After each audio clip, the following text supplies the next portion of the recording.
It seems like you're mad that you didn't do the exposing video first. I should have done the exposing tweet. Sounds like bro. you're mad. You know, you did tell me in an email that you were planning on doing it and you were like 98% of the way done, and then this guy beat you to it, dude. Yeah. I'm gonna show the fucking receipts. Show man. the receipt. Exposed, Jesse exposed. I'm gonna Photoshop some real ding dong that you never Hell said that yeah. you did say and tweet it out. Love it. And get you canceled. All press is good press, you know? Yeah, I don't think that's true.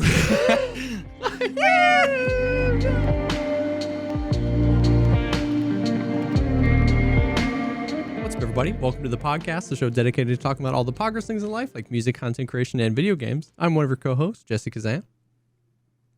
And I'm Veritas. I'm tired, and I started early today. Played a lot of Tarkov. I'm fucking tired. Yeah. Oh, I saw you get on early. You were on. What time did you get on? I think you got on before my morning stream. I don't know, like 8. Yeah, you got on well before 9-ish. my morning stream. So I saw you on. I saw you playing Tarkov. In the back of my head, I was like, "Damn, is he gonna last 10 hours of Tarkov?" And then later, I saw you playing Outer Wilds. I was like, "Nope." Which, no shame, I wouldn't last 10 consecutive hours. If there was a fucking loadout preset button where I could just be like, spend 200K, Yeah, load me out in one button, Yeah. get back into a queue, yeah, I could play 15 hours of Tarkov. yeah. And if you could even hear, with the bullshit. and if you could see, Yeah, Yeah. dude. But the last few days have been, it really is like, I'd say 50% of my raids are like really good. yeah, And then the other 50% are just Yeah. exhausting bullshit, you know? Yeah. Yeah, I saw you got Kappa. I did finally. It Nice, was nice. dude. I will say this was the most like slog of getting Kappa. Like it was like so many quests left. Something clicked in my brain, and I was like, I don't want to be doing this. But like, Yeah. I really like. I understand people are like, just don't do it. But like, I don't know why. Like, I'm not trying to defend my logic. It's poor logic. But I just I just needed to do it. I just needed to be done with it. And just like, I don't know. It's just like the little goal you set for yourself. And I'd gotten so close and I had done so much. And it was just like, I just want to do it. I was close enough that I had decided I was going to do it. So I get when people are like, just don't. But I was like, like long line took me so long this time, killing people on interchange. I sat, for 5 consecutive stream days, I sat camping the pier and woods and this. I completed capturing outposts, and then 2 days later, they removed it from Kappa requirement. Yeah, wrecked. Dude, it was The early just bird like, sometimes gets fucked by the worm. yeah, it. Yes. It was a grind. Luckily, I had every single Kappa item that I needed before I got the collector quest. So it was just like turn them all in.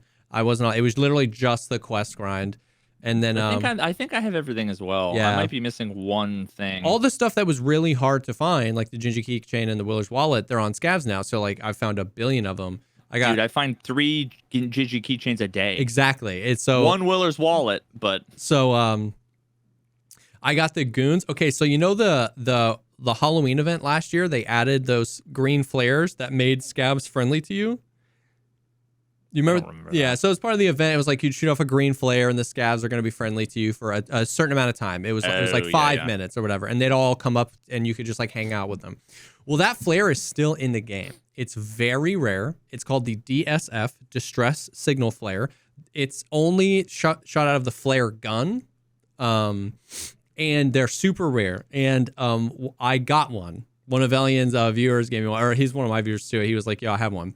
So you can put the flare in your secure container, but you can't put the flare gun in your secure container. So I was like, I really want to just get the goons this way. I needed the goons. And so wait, even the goons will be friendly? even the goons will be friendly to you. So I needed night. I only needed night. And so I spent probably 2 to 3 million rubles on the flare guns, because every time you die, you lose the flare gun. And you do a barter from Jaeger. You have to buy a bunch of stuff. And it The was handgun? Yeah, the flare handgun. It goes in your Oh, yeah, pistol I've got a slot, couple of and you those. lose it if Yeah, you yeah. die. And I finally got him. We were on customs. We threw a nade. We heard him talk, shoot the flare, and then they all just walk up to you. But what sucks is that I only needed night. And as soon as you start shooting the aggro, they don't have collision with each other. So if they're together and they all go, let's move from here to here, they're all inside of each other and they're just walking. And I'm like, I'm not going to freaking, if I shoot it at this clump of people and kill Bird Eye and Night kills me, I'm going to be pissed. So we were just like walking around with them and then Night broke off. And so I just like lit him up and then Velian killed the other two and we got it. And it was like, that was kind of a meme. It was fun. Impact nade, holy fuck, the only did you thing get all of them. I wanted to do that. The only thing I was worried about is if pulling the pin on the nade would aggro them. You know what I mean? And I didn't want like anything weird to happen. I didn't know if that was how it worked. And by the nanosecond you pull the thing, you're dead. Instantly 180. You're dead, bro. So I was like, doubt that. If I needed all three, I would have done that way. But I was like, I only need Night, so let me just do it. So we got that. But yeah, we got Kappa. But yeah, man, I feel you. It's like, it's definitely rough out there right now. You know what I mean? Where it's just like, the good raids feel really good. I've been having a lot of fun playing Streets. I love that map so much. Like for all of the crap we give BSG, rightfully so, that map is so good. And I'm excited for all of the expansions, and my original criticism still stands where I wish there was a little bit more verticality and I could go up on some of the roofs and stuff like that. But man, does it still 2 months into the wipe, I still am just like walking down a street and I just like free look around and I'm like, this is so cool. We've gotten so many like military compounds and wooded areas and radar towers and every, you know, all the maps it's and they're so good. But just like, so walking down a street, a highway and being in an apartment or something, it just like, it feels so cool. It feels so good. It feels so post-apocalyptic or whatever. I love that map so much. So I've been playing on the streets, and when the raids are good, man, they're so good. It's fun. Yeah. But it's just like the math. It's the math we talk about every time, where it's like almost all of your firefights end in something that makes you mad at the game and not like inwardly reflecting. You know what I mean? Just like we were like these days after like all day playing all day, even if it's like, okay, that was a fine fight, like nothing really super bad. It's like I'm thinking about, okay, well, I mean, like I really wanted to run the AK, but I already ran one and went through all my BP ammo, and then I just bought the MP7 and bought all the mags, and then FMJ, and I just died shooting 2 of the mags of FMJ, so I'm out of FMJ, and then I've already gone through my 856A1, so I can't do that, and it's like running through the checklist. Build another gun, and then build another gun, and then it's just like, ugh. Yeah, I've been finding it really hard to like, even if I get into a really good engagement, get out of the raid. Like it just feels like, you know, you do anything and then the whole map, it's either a swarm of player scavs that like try and gobble you up, or like I was on reserve and you never, like all the fighting happens down low on reserve. I was trying to help Ben. We were looking for like Gluhar and doing some quests, and we killed a 3-man, and then Ben died. And so I was like, I ditched his stuff and I was looting. And then all of a sudden, just out of nowhere, a 3-man swarms my position. And I was like, man, they know exactly where I am. And I come around the corner and I shoot this guy in the face 3 times, and then he one-taps me, and I'm just like, man, like I couldn't have even just had a W. I was just like looking at the loot. I was trying to do it. And it turns out we think that guy was cheating. Anyways, it's just like, yeah, I don't know. It's when it's good, man. But like, yeah, it's been just the pancake audio, the desync is just like so bad. Dude, I've been having honestly a ton of good shoreline runs. Yeah. Where I've been like wiping. At one point, I wiped like a 3-man and then a 2-man, and then at the raid after that, I killed 1 dude. I was literally in West Wing, and I hear like a couple of footsteps, and I'm right at the top on the 3rd floor by the hole. Yeah. And all of a sudden, it's like I hear footsteps, and all of a sudden, I hear like a fucking firefight. Really? And it's like, what the fuck just happened? And then I hear a guy go into a room and heal, and I instantly jump down, push him, spray him, kill him. I turn the corner, and there's 5 dudes, all dead, level 5-6 armor, HK, meta HKs, all of them. And it's like, oh, just fucking trying to loot everything. And it's like, I wish there was loot exfils, and you know, because I can only insurance, and it was during Punisher too, so it's like I got to drop my SVD, which means I'm going to get it back in insurance after I'm done with it. The quest, yeah. But dude, when playing with a duo, or any amount of people, shoreline, like the resort is just unplayable because not like normally you need good comms. You're like, okay, I'm on this floor. So then you can get it. But like there's a guy in the basement. I'm on first floor. Ben's on second floor. There's a guy on the roof. We all sound you lose like eye contact. Yeah. And fucked. Exactly. It's just like expect a team kill because you know what I mean? I don't know what else to do. Dude, I had the weirdest death today ever where I'm almost convinced. This is the first time where I'm almost convinced that the person was using like a lag switch. Oh, interesting. It was such a unique situation. I was in dorms, 214, the one with the safe at the end of the second floor. Okay. Top of the metal stairs. Yeah. And I hear a guy coming up the stairs. And I peek out and I have like a decked out AK with BP. Okay. And I hit him. So all chest and stomach. Hit. 9 shots. He goes, bah, bah, bah, bah, bah, bah, bah, bah, bah. And then I'm like, I think my gun got caught on the door jamb, so it kind of went like this, took a step back, went forward, came out the door, and went bang, bang, and then SVD one tap, and I was dead. So he had a giant backpack, no armor, no helmet, standard account, TV in his name, wasn't a streamer, 0 hits registered. Dang. It's like it could have been desync, but the fact that he was standing there and his legs were, he was like walking in place, makes me think he saw me and went flick, disconnected himself from the server, popped a bunch of rounds in, connected back to the server, kaboom. Like, dang. I don't know if that's a thing or whatever, but it felt so much different than your standard run-of-the-mill desync that I've seen and felt a million times before. Dang. Just the fact that he had 0 armor. Oh, it was SVD with no attachments. Giant bag, no body armor, no helmet, TV in his name, it's like standard you account. can't say for sure, but all the math adds up. Like he's got every indication, right? Yeah, every one possible. Where each of them on their own isn't enough, but when every single thing, that's weird, bro. I had like, and then he instantly declined my friend request after the raid too. I had the most blatant cheater in a long time kill me. Like my experience with cheaters is most of the if I die to 100 cheaters, 99 of them are the ones where they just have like ESP or radar, and I like, you know what I mean? And I would never know. It's like I run around the corner, he killed me, and I would never know. Like I'm sure I die to cheaters all the time, but I don't really have like stream snipers. I don't have a lot of people that like target me, so I don't have a lot. But like we were on woods and Seal died, and we just thought dude had a thermal. I went to hit a flank. He was shooting at me, missing shots, hit some. I was like, oh, this guy's got a thermal. And so then I countered my own flank. I repositioned because like maybe he saw me flanking. He's going to go this way and I go this way. And he just beelines it straight to me on woods. And then he starts VoIPing some absolute shenanigans. And there's a huge rock in between me and him. And he's VoIPing. And sure enough, mother flipping Super Mario jump, 360 spinning in the air.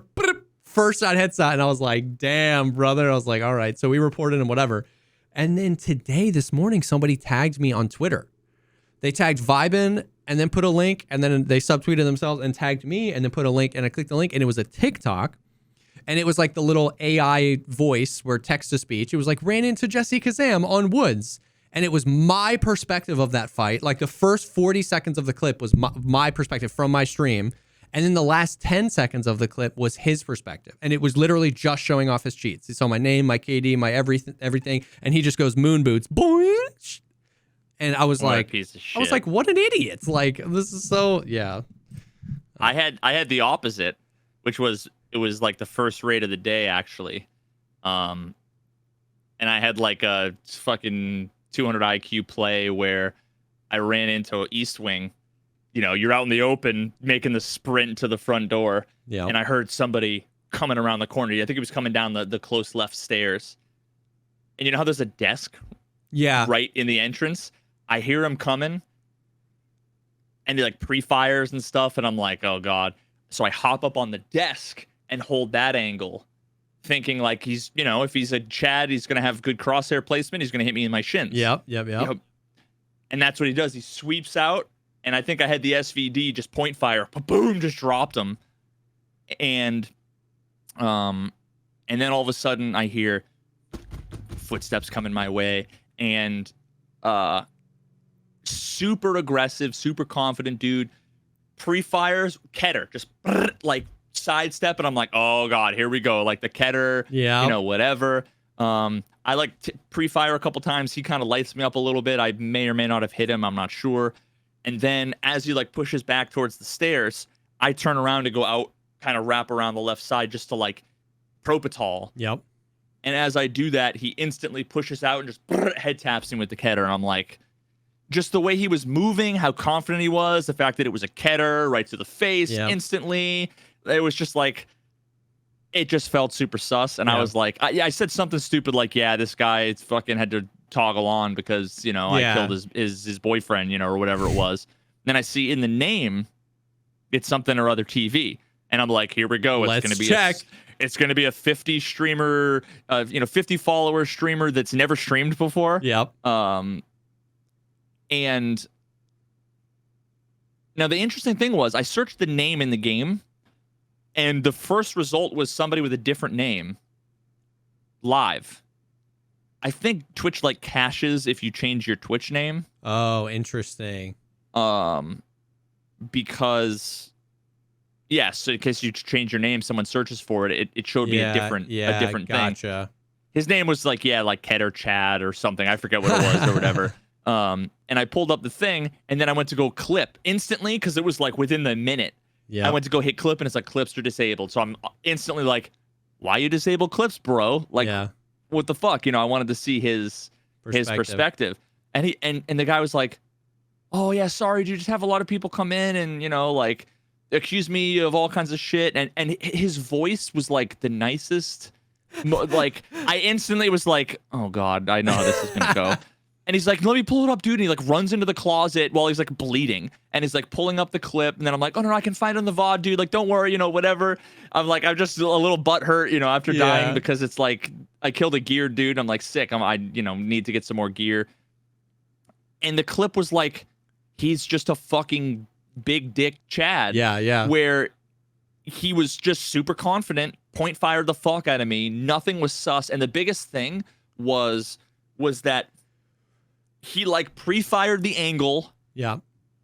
Which is like a common angle, which is fine. He didn't hit me, but it was like when someone instantly starts spraying and it's like I've made no noise, I'm like already, But the thing was when he rounded the corner, when I had turned around to go away, I timed it such that like he shouldn't have seen me. Yeah. But yet given, some of the net code plus the movement speed and all that other stuff, he could literally just see my legs but going behind the wall, which means he already knows that I went left and not right. He already knows that's the enough timing of info to push if you wanted to. Yeah.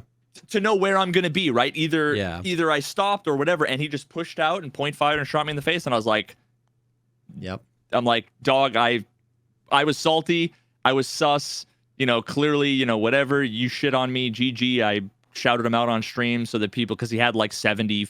Yeah. He might have had like 17 followers. I forget what it was, but he was super nice. And I just had to be like, see, I'm the guy who's always saying like, be humbled because you could be wrong. Yeah. And even with that in my head, I'm still like, nah, fuck that. That was sus. And then I watch it. I'm like, nope, I'm an idiot. I was wrong. Yep. And I let like my emotions fucking get the better of me. Yep. Yeah. So. Yeah, I'm only 1, 2, 3, 4, 5, 6, 7, 8, 9, 10, 11. I have like 17 or 18 quests left for Kappa. Oh, nice. Which a lot of them are not, like I can probably bust out like 12, 13, 14 of those in a couple of streams. Yeah. But the ones that are going to be the hardest are going to be definitely going to be like that. Like, I don't know how, I've never even seen the goons before. I've never even seen a clip of them. I don't know anything about them. Don't know what they're like. I literally have never encountered them and never seen a video. That's crazy. All I know is that people are like, the goons are on customs now. Yeah. So I don't even know. They like move maps. Yeah. I thought they were like reserve bosses. I mean, lighthouse bosses. So lighthouse is their like home. Lighthouse is the only map that they can spawn in 2 different locations. They can spawn either in the lower chalet, the blue roofed one, or they can spawn in the water treatment plant. I've never successfully fought them in the water treatment plant. I hate fighting them on Lighthouse, period, but I've never successfully fought them in the water treatment plant. But they can also spawn at that lower chalet where I fought him a bunch. They also have, I believe, a slightly higher percent chance to spawn on Lighthouse, but they do rotate maps. So basically, they'll be on customs, and nobody knows. And it's global? Yeah, nobody knows if it's a predetermined amount of time or if it's a scaled amount of time, but they'll be on one map, and then they'll be on there for a few hours, and then they'll be on another map, and then they'll be on another map, and they just bounce around. Customs, Woods, and Shoreline, each of those maps only has the one spawn location for them. And so Goon Tracker, goon-tracker, I think, .com is just like a community sourced website where, like, for every 5, dude, it's all I've used. It's what I used last wipe. We have to have a fucking community crowdsourced tool to find NPCs in a video. It's what I used last wipe. Well, only if you're looking for, like, if you're doing what I'm doing, where I'm like, I'm getting this quest done for Kappa, then you kind of have to know where they are. You know what I mean? And so, but like, imagine, like, just from a game design perspective, imagine no one did that, and you have a quest to kill them. Yeah, how would you? What do you do? Exactly. It's not like there's like a compass that'll be like, to point you to them. Yeah, exactly. That would be interesting. Where, like, if it told you where, because, like, you know how, like, there's quests that'll tell you to do it on this map, kill 15, and then Woods, it says.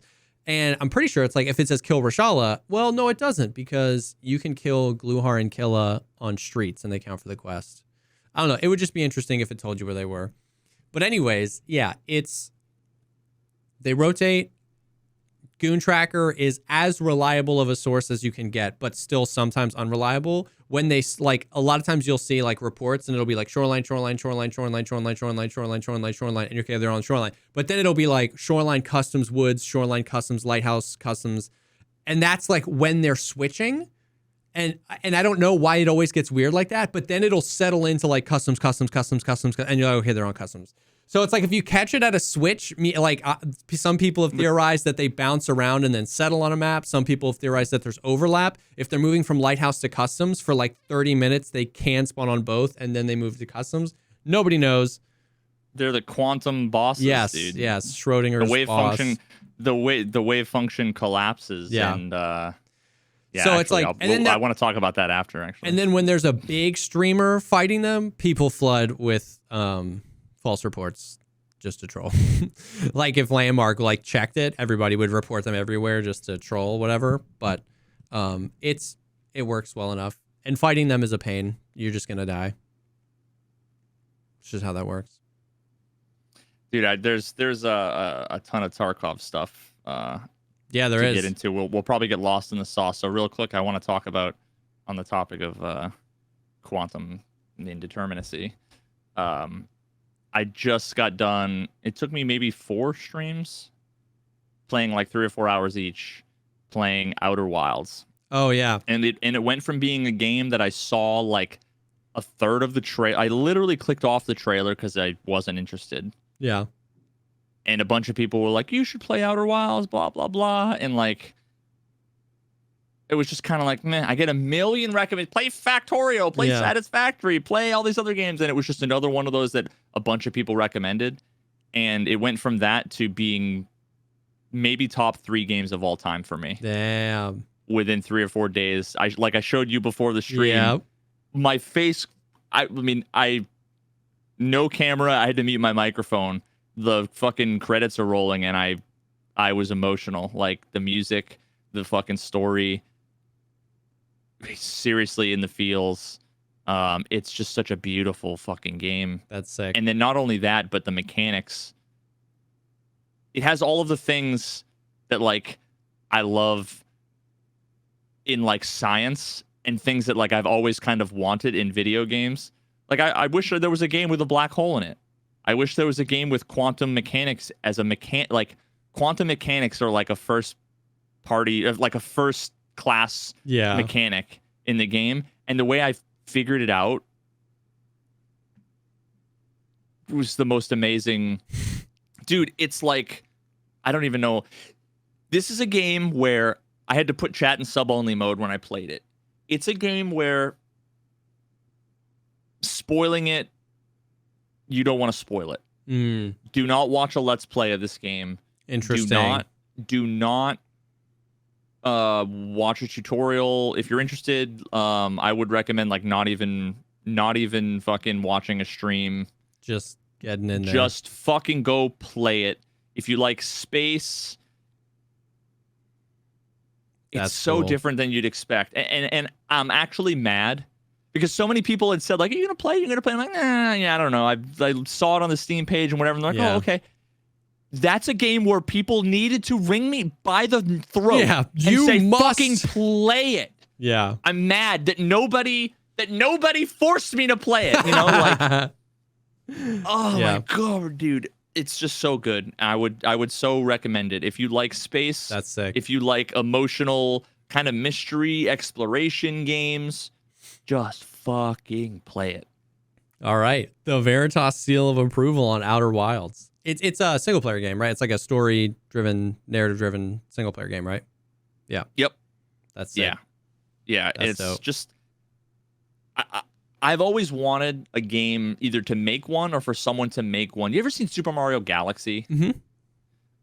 And or did you ever watch like Dragon Ball Z back in the day? A little bit. There was that one little fucking planet where it was like you could run around the planet in like 10 seconds. Oh, yeah, yeah. Super Mario Galaxy is kind of like that, where I just love that the whole solar system is like baby sized. Yeah. But like all of the physics is like real physics. Yeah. Everything is moving always. The number of times where like, you know, I'd plant my ship down on a thing, turn around, go to do a thing, look over, and my ship was like falling off of a cliff into the black hole, and you're like, fuck, and then like you go to like try to get it and you get sucked into the black hole, and dude, it's just amazing. That's sick. Oh, it's amazing. And it's the only game ever, whenever I play like Skyrim a million times, and I will pass I'll skip through every single text dialogue. Yeah. And I will, every lore book, you know, the lusty Argonian, you know, whatever, I will not read it. This one was like, I was searching to read every little bit I could. That's cool. About characters you never meet. That's cool. An ancient alien civilization. It's just fucking dope. beautiful. All I can say is play it. Play Outer Wilds. Yeah, it's got every single aspect that I want. There are a couple of like nitpicky game designy things where I'm like, I wish that like, I forget some of the details that were just kind of like frustrating. Yeah. But overall, the design is amazing in so many aspects, and the fact that like so many core elements of the game I was able to figure out by accident, and you can do it. You can figure it out in like any order. That's like cool. Whatsoever. Yeah. Yeah, just play it. That's dope.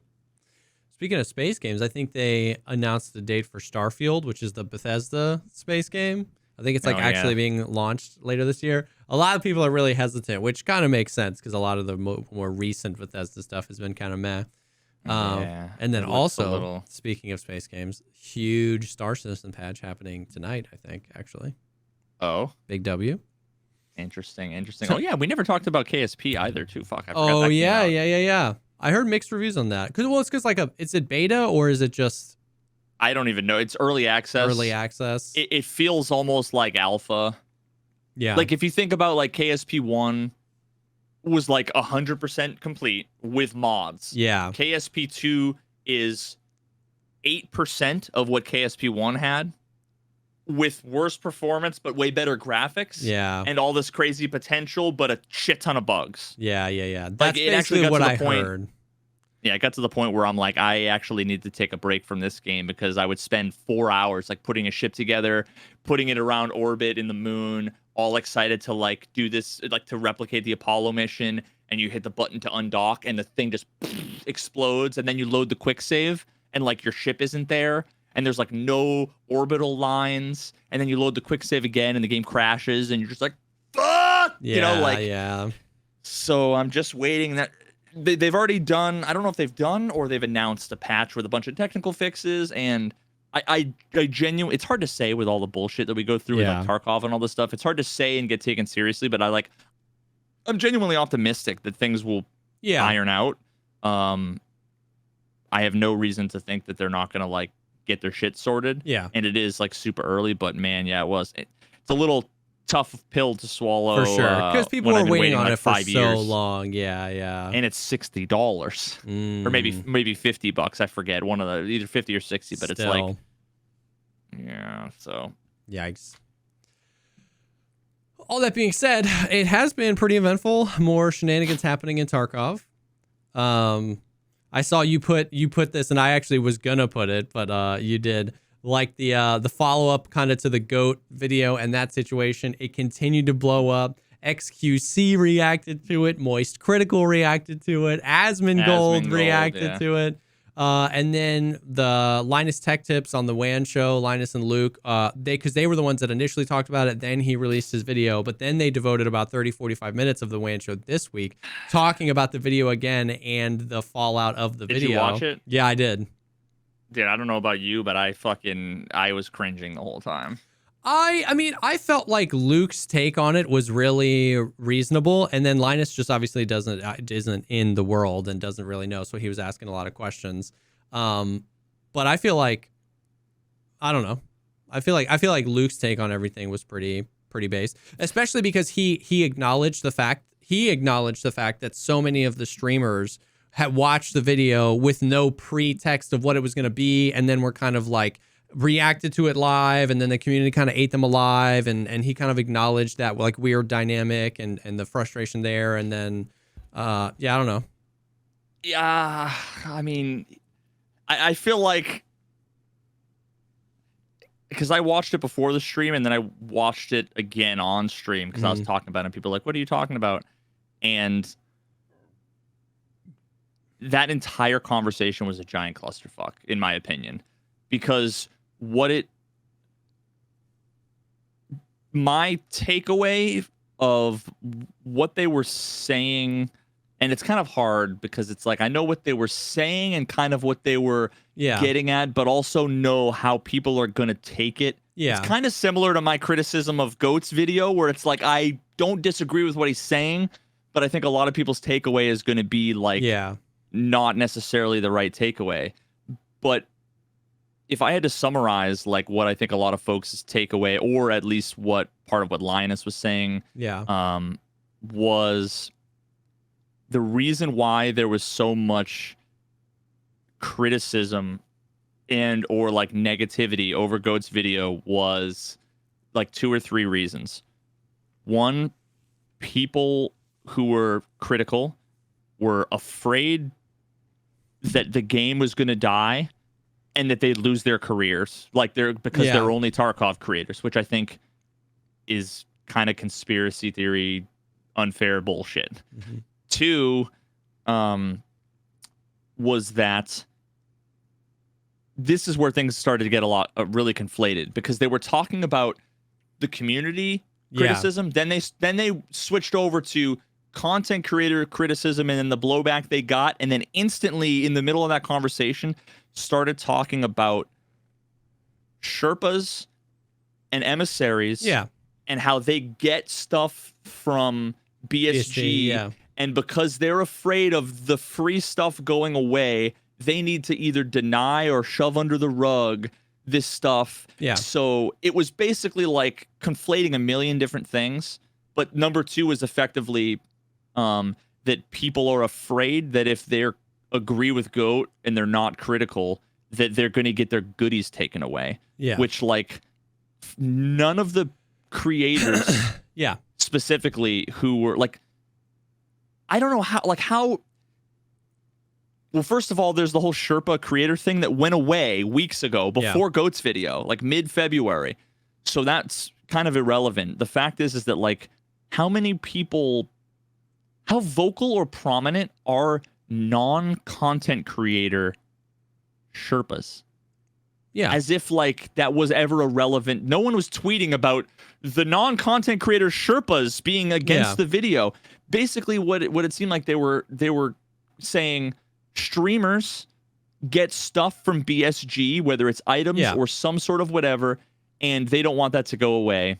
So that's why they were against the video, which is, in my opinion, another unfair miscategorization. and there was a third one that I forget. Oh, and then the last one I thought was just kind of fucking patronizing. It was, and this is what they ended with, and I think maybe you were being too gracious with them. They basically said the creators were upset. They watched the video live, and they were upset at what they were seeing. Like this cheating problem is this big cheating problem. I am upset, and I don't know how else to handle it except to be negative towards GOAT.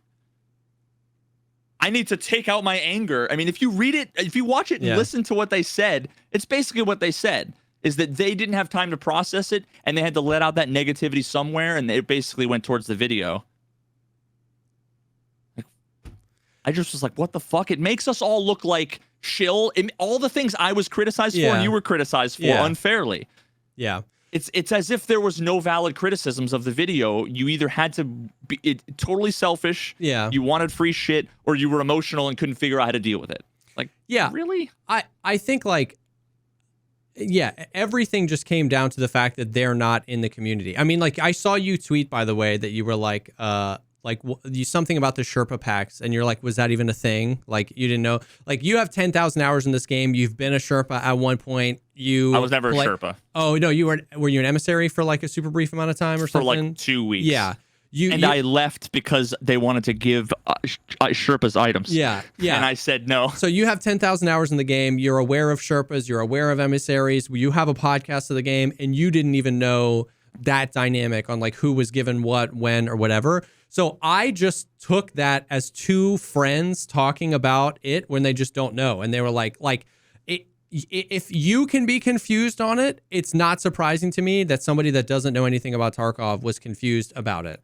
You know what I mean? Like, yeah. So he said he was asking, he was like, so like, it's to my understanding that people get stuff from Battlestate games for free. So would that be a reason why they wanted to push this under the rug because they don't want to lose their free stuff? He was asking those questions. I completely agree. But like, it didn't come across to me as accusatory that is what was happening. Linus was asking questions, and a lot of the questions, Luke was just like, I don't know. I really just play the game. I'm not in the community. He's obviously like friends with GOAT and stuff like that. So, but yeah, it was just literally like all of that stuff was just like them completely misunderstanding, which is understandable because it's confusing for people that play the game all the time. It's confusing for people that play the game full time. So I don't know. I didn't see it as accusatory or patronizing. I just think that they are not as in the community as I am or as you are. And so I understood that there was confusion and that they kind of were linked to that fire because they were the first ones to kind of break the video or whatever when they were talking about it. I went back and watched the WAN show from before as well,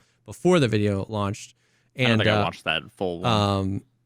And so yeah, I don't know. I mean, like, yeah, it was interesting that they talked about it. Yeah, I mean, none of that was a thing where it was like, I mean, you can make it like, yeah, I don't know. There's no way to know how many people reacted what way, but yeah, I don't think that people were reacting negative to the video because they were afraid that the game was going to die and that they were going to lose their jobs. Definitely nobody was reacting poorly to the video because, or at least nobody that I know, because they have ins with Battlestate games that they were afraid to burn the bridges if they were critical. The reality is if you watch any, once again, if like all the people that were vocal about hating the video were people that scream from the mountaintops every single day of their stream, this game sucks, the cheating problem is so bad. So none of those people were worried about burning bridges. You know what I mean? Like, yeah. So yeah, I don't know. I mean, I feel like most of the criticisms there were like two or three, that most of them I don't necessarily agree with, but like I can understand. Like one of the more prominent ones was Axel. Like Axel's my fucking homie. I love Axel. Like he's the man. Ton of respect for him. I just happen to disagree with his take on this, which is fine. Yeah. I didn't personally, even though people wanted to tell me that this is what I said and this is what I thought. Yeah, it's not true. I never thought that, or accused GOAT of promoting cheats or never called into question like his motives. Especially after talking with him, that definitely changed my. Before then, I would have never said I know what someone's motives are. Because I hate that and I think it's unfair, which is kind of why I didn't like what they were saying, because it Linus and was it Luke? Is that his name? Yeah. Just because I hate when people try to speculate about what's in people's hearts and minds. Right? It's not what they say, it's I think I know why they're doing it.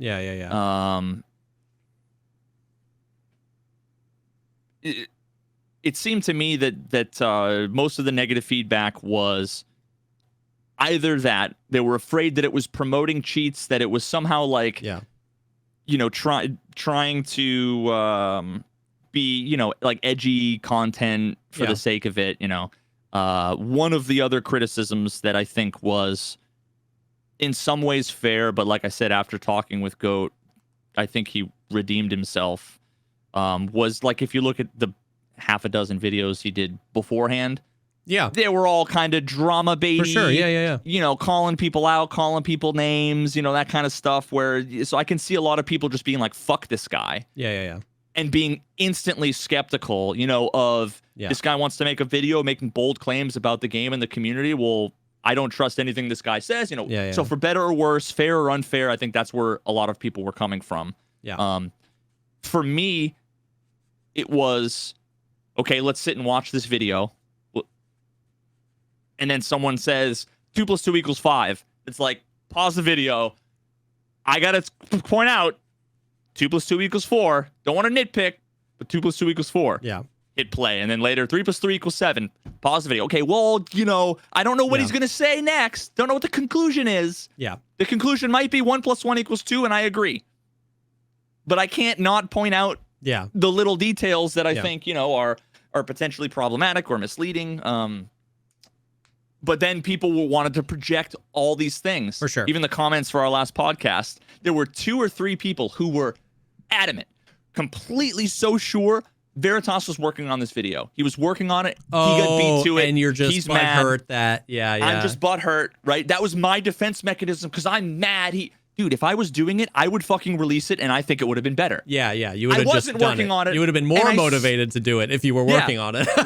Exactly. And then the email that I showed on stream from the dude who contacted me and was like, I want to do this experiment. They were like, that's all made up. Even though I showed the email, I must have photoshopped it, I guess. That's all made up. That's a cover because he wanted to do it, and he's just upset that he's not going to be the science guy anymore. It's like, give me a fucking break. Like, no. Yeah, all the drama around that was just sensationalizing relatively rational takes. Here's the thing. You can feel something and be right in feeling it and it not necessarily be true. I absolutely, at one point, while reflecting on the video, was like, man, this is basically an advertisement for cheats. At no point did I think that Goat set out to advertise cheats. But at one point, initially after I was processing it, and I brought it up to him, I literally asked him when he was here, I was like, man, do you feel like it kind of made cheating look too fun? And he was like, I didn't include these clips. Maybe I should have included this clips, whatever. And a lot of people felt that way. That doesn't mean that is what he was doing. That doesn't mean it is what he was attempting to do. Like we talked about when he was on here, I'm sure some people went out and cheated as a result of that. So you can feel that, but not necessarily project that onto him as his intention. And you can also be wrong. Where at one point I was like, man, I feel like this is just going to promote more cheaters, not knowing the future because, and the reason why is because, like you said many times on the podcast and many times to his face, there have been people that have done this before. There have been people that have been duped into advertising cheats with the cheater interviews. I interviewed a cheater and they don't really know they're getting played. They pull up the fucking website and everything. They don't really know they're getting played. So initially there was a part of me that was like, man, I don't think, and I remember I could pull up text. I was texting my buddy. I was like, I don't think it was his intention, but I'm worried that this is that. So a lot of stuff like that, it was like a rational opinion that got sensationalized where somebody might say on stream, a streamer, ex-streamer might say, I'm worried that this is just going to advertise cheats. And then X viewer might be like, you're so stupid. How could you think that this guy is advertising cheats? And then the streamer then gets defensive and maybe tweets out, imagine liking this video from a guy who's actually trying to advertise cheats. And it's just sensationalizing. And what we ended up with was everything was so far away from the original criticism. And then these tribes formed, and it was pro GOAT or you were either for GOAT or you were against GOAT. And if you're on the other team, I hate you and I want you to die. And it just like got crazy. And it was like, and that was why it was so good to have GOAT on the podcast, because he basically responded to and acknowledged every actual criticism of the video, which was, we talked to him about, do you feel like it made cheating too fun? We talked to him about like the data, because that was another thing. It was like, man, I wish the data, I wish it was presented better. I wish maybe he had done some different testing. Once again, that was another thing that was valid criticism that GOAT even acknowledged was valid criticism, but ended up getting sensationalized into, he didn't do the science right. So video bad, GOAT bad, I hate him. It got sensationalized away from the original valid criticism, was like, interesting video. I wish he would have presented the information a little differently. So that was what all that was. And it was so frustrating and so annoying. And at some point, the very first thing I told him was that I was glad I had time to reflect, because that's how human beings operate, right? We can't be so, like you said with your example about the cheater, we can't be so afraid to go back and admit we're wrong or go back on what we thought. I texted my buddy and I literally told him, I don't think anything good is going to come from this video. Thank God I didn't tweet that, because I was wrong, right? Like I did. Yeah. But then again, that's also why I said I'm skeptical. Yeah, exactly. I'm very careful about how I word things. Sure. I won't say nothing good will come from it, because I know I'm setting myself up for a gotcha. Exactly. And I thought that because videos like this had been done in the past, but then it whatever happened, critical mass of people frustrated, Nikita being in the right, like it's whatever. And that's the thing is, so it's just like, it's just whatever. Like the sensationalizing of every opinion into assuming motivations and into hating other people. It prevents us from being able to be wrong. I'm so thankful that I was wrong about that. And I'm very also thankful I didn't tweet about it. You know what I mean? Because by the time I streamed next, I was able to have like a much more refined opinion and just be like, yeah, like we'll interesting to see and whatever. And so like, I think that's why I'm super glad we had GOAT on, because like there were like 3 or 4, like you said, there were 3 or 4 main criticisms of the video. All of the drama came after, ended up having nothing to do with those actual criticisms and had to do with just the hot takeness of it all. And GOAT was able to basically acknowledge everything. He was like, I kind of rushed the video out. I wish I had done it differently. I could have done this, whatever. And it's like, cool. And it seems like good things are happening from it. And it started some good stuff. So yeah. So I don't know. It just like, I hate it. I hate it all. I said it last week too. It feels like the meta is just speed run an opinion and then just cement shoes. Boy, you can't move. You can't move. You can't move. And it's stupid. You know what I mean? Because all we do as humans is make predictions based on what's happened in the past. And we're just making our best guess along the way, right? When the video came out, nobody knew what was going to happen in the future as a result of the video. Nobody knew how big it was going to be. And our opinions can only be informed not by what hasn't happened yet, but by what's happened before. So as a guy with 10,000 hours or 6,000 hours in the game who's seen 77, I interviewed a cheater or I cheated or this, that, and the other, and nothing major happening from it, it wasn't spite towards GOAT to say, I'm skeptical anything good is going to happen. That wasn't hate towards GOAT. That wasn't challenging his motivation. That was just, it's all we can do in a moment. You want my opinion? This is it. Based on what's happened in the past, based on what I see, boom. If I'm wrong, cool. Like, you know what I mean? So like, that's what gets me is it's just like, there was kernels of valid criticism in everything, but they just got conflated to this negativity, this motivation assuming stuff. And the struggle is that some content creators got baited into it, and you could see them do it. They did dig their heels in, and then they did start calling GOAT names, and that was so disappointing because like your original take, X streamer, I can understand where you were there, and at some point I agreed with you, but when you doubled down on it, I'm like, it's just the internet is baiting you into that. You feel like you have to dig in to hold your position, or else you'd be wrong, and I love being wrong. I welcome being wrong. And so I hated the few people that really dug in. I was like, no, like. The reason why they do that, though, is the people who are criticizing them, it's those types of people, it's their fault. Because how many of the people that were saying, wow, I can't believe you have the wrong take? Yeah. To then the same people were tweeting at me saying, I can't believe you condemned GOAT and then had him on your podcast. For sure, yeah. Like as if I'm like this two-faced whatever. And it all came down to people, they don't fucking care about any of the actual facts or the truth of anything. They want to see the world burn, right? People came in, and I actually had to go back because I'm like, there's a world in which I'm like totally wrong, and like I'm post-hoc rationalizing what happened. And I went back and I watched my VOD from the day that I reacted to it. I'm like, I want to see what I said.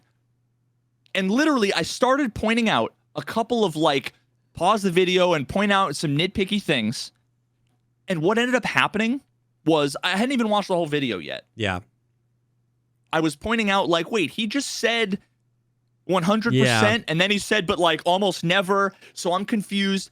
And then people started to say, why are you condemning him? Yeah. Why are you X? Why are you Y? And then I'm like, I'm not saying that. And then more people would come in and say, why are you so mad, bro? Yeah. And then I'm like, what the fuck are you talking about? And then more people would come in and be like, look how much he's mauling. He's seething that someone beat him to it. And it's like, it's just completely. Yeah. And now that's why the narrative is how fucking mad I was at the video when I reacted. Yeah. It's like, no, I didn't even really fucking react to the video. I reacted to a couple of little nitpicky pieces of it. And then I reacted to the fucking, the creatures in chat putting their heads directly in their ass and then spitting back the first thing they could find in there at me as if it was my take. Yeah, you know? Exactly. It was the same people that were tweeting at me that they were unsubbing to me for my take when I hadn't, it was like that was just like, that felt like the bottom of that barrel.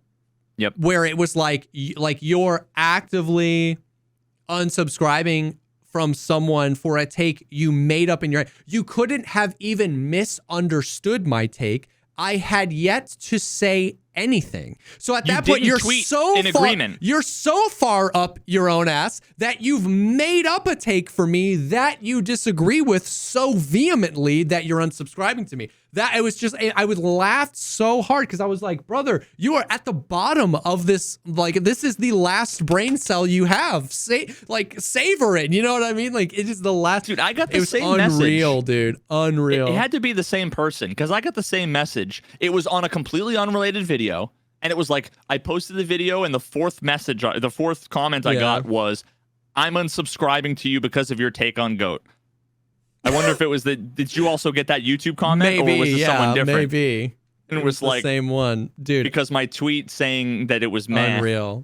Unreal. So, yeah, so that whole thing. So, like, I'm so glad we got him on here because I think it was really important for us to be able to show that, of course, it's like a lose-lose, right? Like, if we didn't have him on, people would say this. If we didn't have him on, people would say this. There were definitely the people that said, you know, there were the people that said we were chasing clout, and there were the people that said we were like walking it back. But ultimately, I think for most people, it was good to be able to like levy all of those the real kernels of criticism just directly to his face. And I think the most important thing was to see the GOAT stands hear him be like, yeah, no, I see that. You know what I mean? And like acknowledge. Yeah. Like that, because it got to the point exactly. Any criticism of the video was a criticism of GOAT's existence on this planet, and it's like Veritas thinks he should die, and it was like they got there, and so to hear GOAT say, yeah, oh well, I actually wanted to do that, but I pushed out the video early because Linus and Luke did it, or that's a good thing. I tried to do it, but maybe I could have done it better. It was so good, and then for us,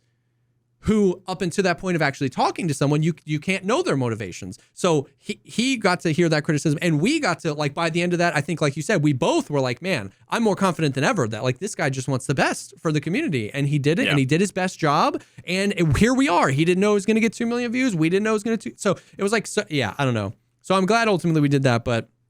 And I never had to make that video, too. I mentioned a few times, I'm like, in my video that I'm working on, I mean, I recorded 3 hours of voiceover that was unedited and all that stuff. I wrote a 26-page script, and I just decided not to, because so many of the things I was able to either speak to him privately about or speak in the podcast. Yeah. There was no reason for me to make the video, especially given that a lot of my criticisms were addressed in those conversations. Yeah. I didn't want to rehash them again as if they weren't addressed. Yeah. And I didn't want to have to rewrite half of it. I just felt like nothing is going to come from exactly. this. If you want, if you wanted to know, you could watch the podcast and see that conversation play out. And if you don't want to know, you probably would just end up commenting on that video 3 minutes into it, not watching it anyway. So it's like, why? Yeah. There you go. What an interesting turn of events.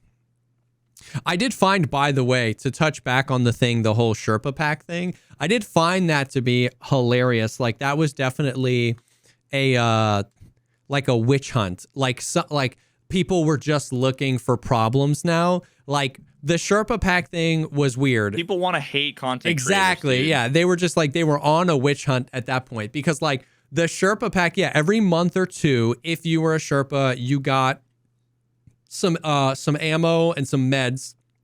I'm not trying to downplay it. It was a lot of ammo. It was good ammo and a lot of good meds, Propitols and Saluas and BP ammo. It was whatever. Like, I'm not, it is what it was.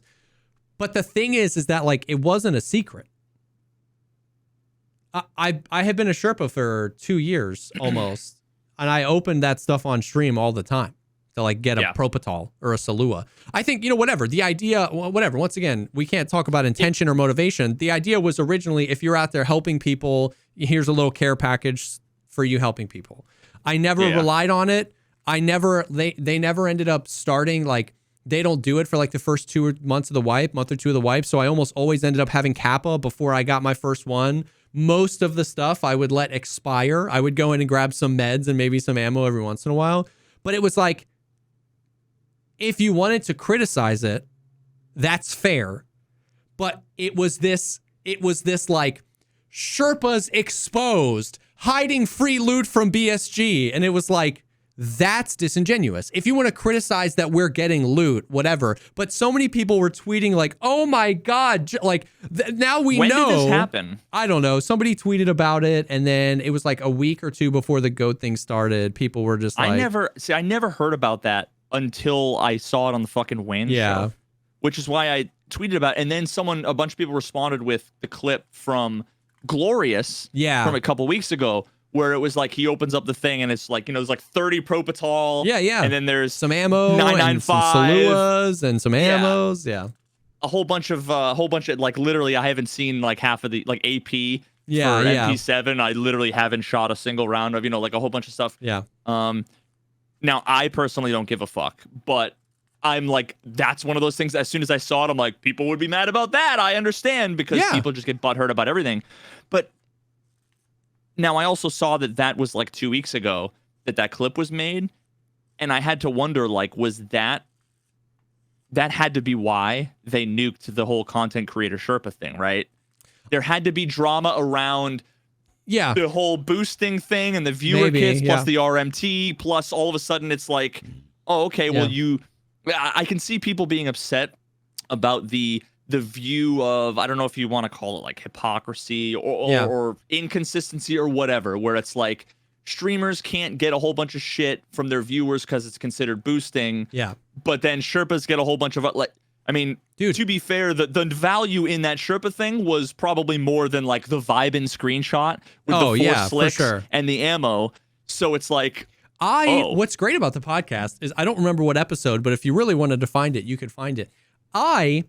6 months ago, as an active Sherpa, you know what I mean? Because the whole like Linus Tech episode were like, oh, if they were connected with BSG, maybe they wouldn't, maybe they'd want to hush hush. I yelled from the mountaintops on this podcast while I was an active Sherpa when they were making these anti-RMT changes where you can't drop stuff, I can't drop bolts. I can't bring in bolts for my friend because he needs it for the hideout, right? I can't drop keys. On the podcast, made a point about I was getting like that I was like, I'm getting loot from BSG for being a Sherpa. How is that not boosting? I like yelled at as an active Sherpa. So 2 weeks ago for it to be like, and I know not everybody watches the podcast, not everybody watches me. I understand that. I was there and I don't remember. Yeah, I understand that there's a lot of people that didn't know, but it was just funny that it was this like breaking news, exposed. Everyone was trying to keep this a secret, but now we Glorious, showed it to the world. I was like, No. Whoever exposed it did a shitty job. Once again, if you wanted to criticize the mechanic, that's fair. I had also criticized the mechanic, but it was just disingenuous how, and I'm not saying Glorious. I'm not even saying Glorious's clip or tweet. It wasn't that. It wasn't Glorious being like, I'm going to be the hero and rip off the Band-Aid. It was a clip of Glorious opening the package that then somebody was like, oh, I'm going to show the world. So I want that to be clear that Glorious didn't try to white knight or do anything. He just like showed it on stream once and then, but it was just so funny that like, because then once again, I get swept up in it. I get told that because I was a Sherpa, I was a part of the problem in doing this when I like literally yelled about this on the podcast 6 months ago because I was criticizing, like it was a point to criticize BSG about the anti-RMT changes. So like every checkbox, I brought it up first as a Sherpa when I was connected to them, criticizing them for a separate issue. It was like, it was all there, but then dude, I'm get told whatever. It's so funny.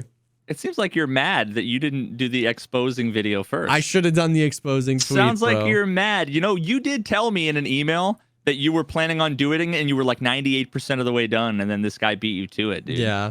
I'm going to show the fucking receipt. Show the receipt. Jesse exposed. I'm going to Photoshop some real ding-dong shit that you never said that you did say and tweet it out. Love it. And get you canceled. All press is good press, you know? Yeah, I don't think that's true. I mean, you know, Bill Cosby. Yeah. So that was just something that I found to be hilarious and frustrating. Okay, so other Tarkov things that have happened. We got a hot fix. The flea thing was a part of that, so I'll save that for last. But we got a hot fix on 5-6 days ago now, last week. That was camera recoil got reduced again by 25% across the board.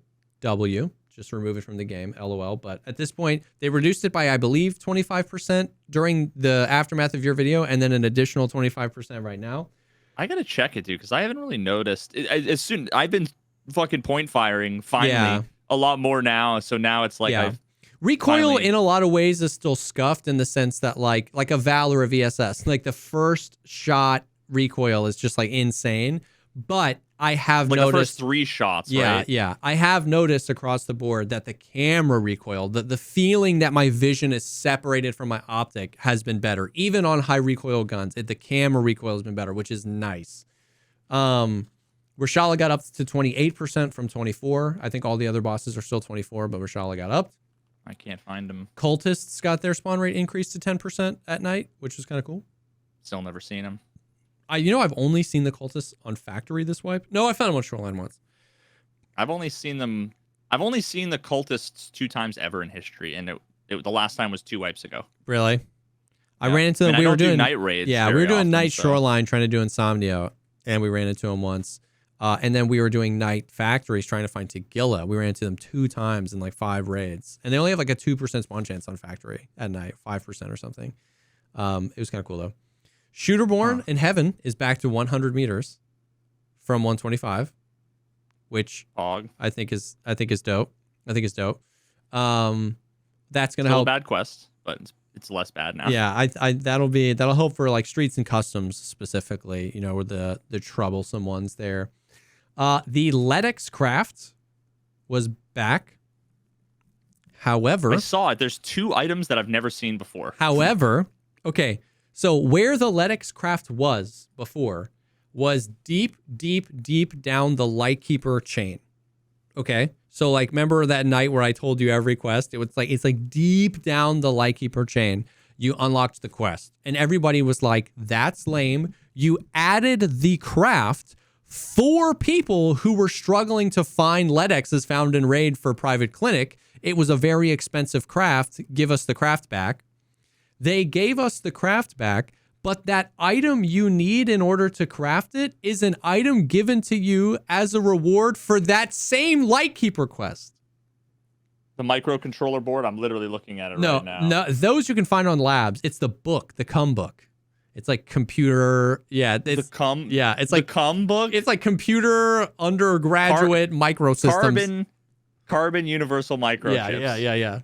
So come. The book you get as a reward for that quest. Now, I don't know if they have changed the craft. I believe that they were going to. I believe that was a mistake, that they were like, oh yeah, put the Ledex craft, and they didn't remember that they added the book. The microchip thing you can like find on labs. They're rare, but you can find them. But the book you literally can't get unless you complete the quest. So that was irrelevant. Looks like there's a mechanic barter for it, but I don't have it unlocked.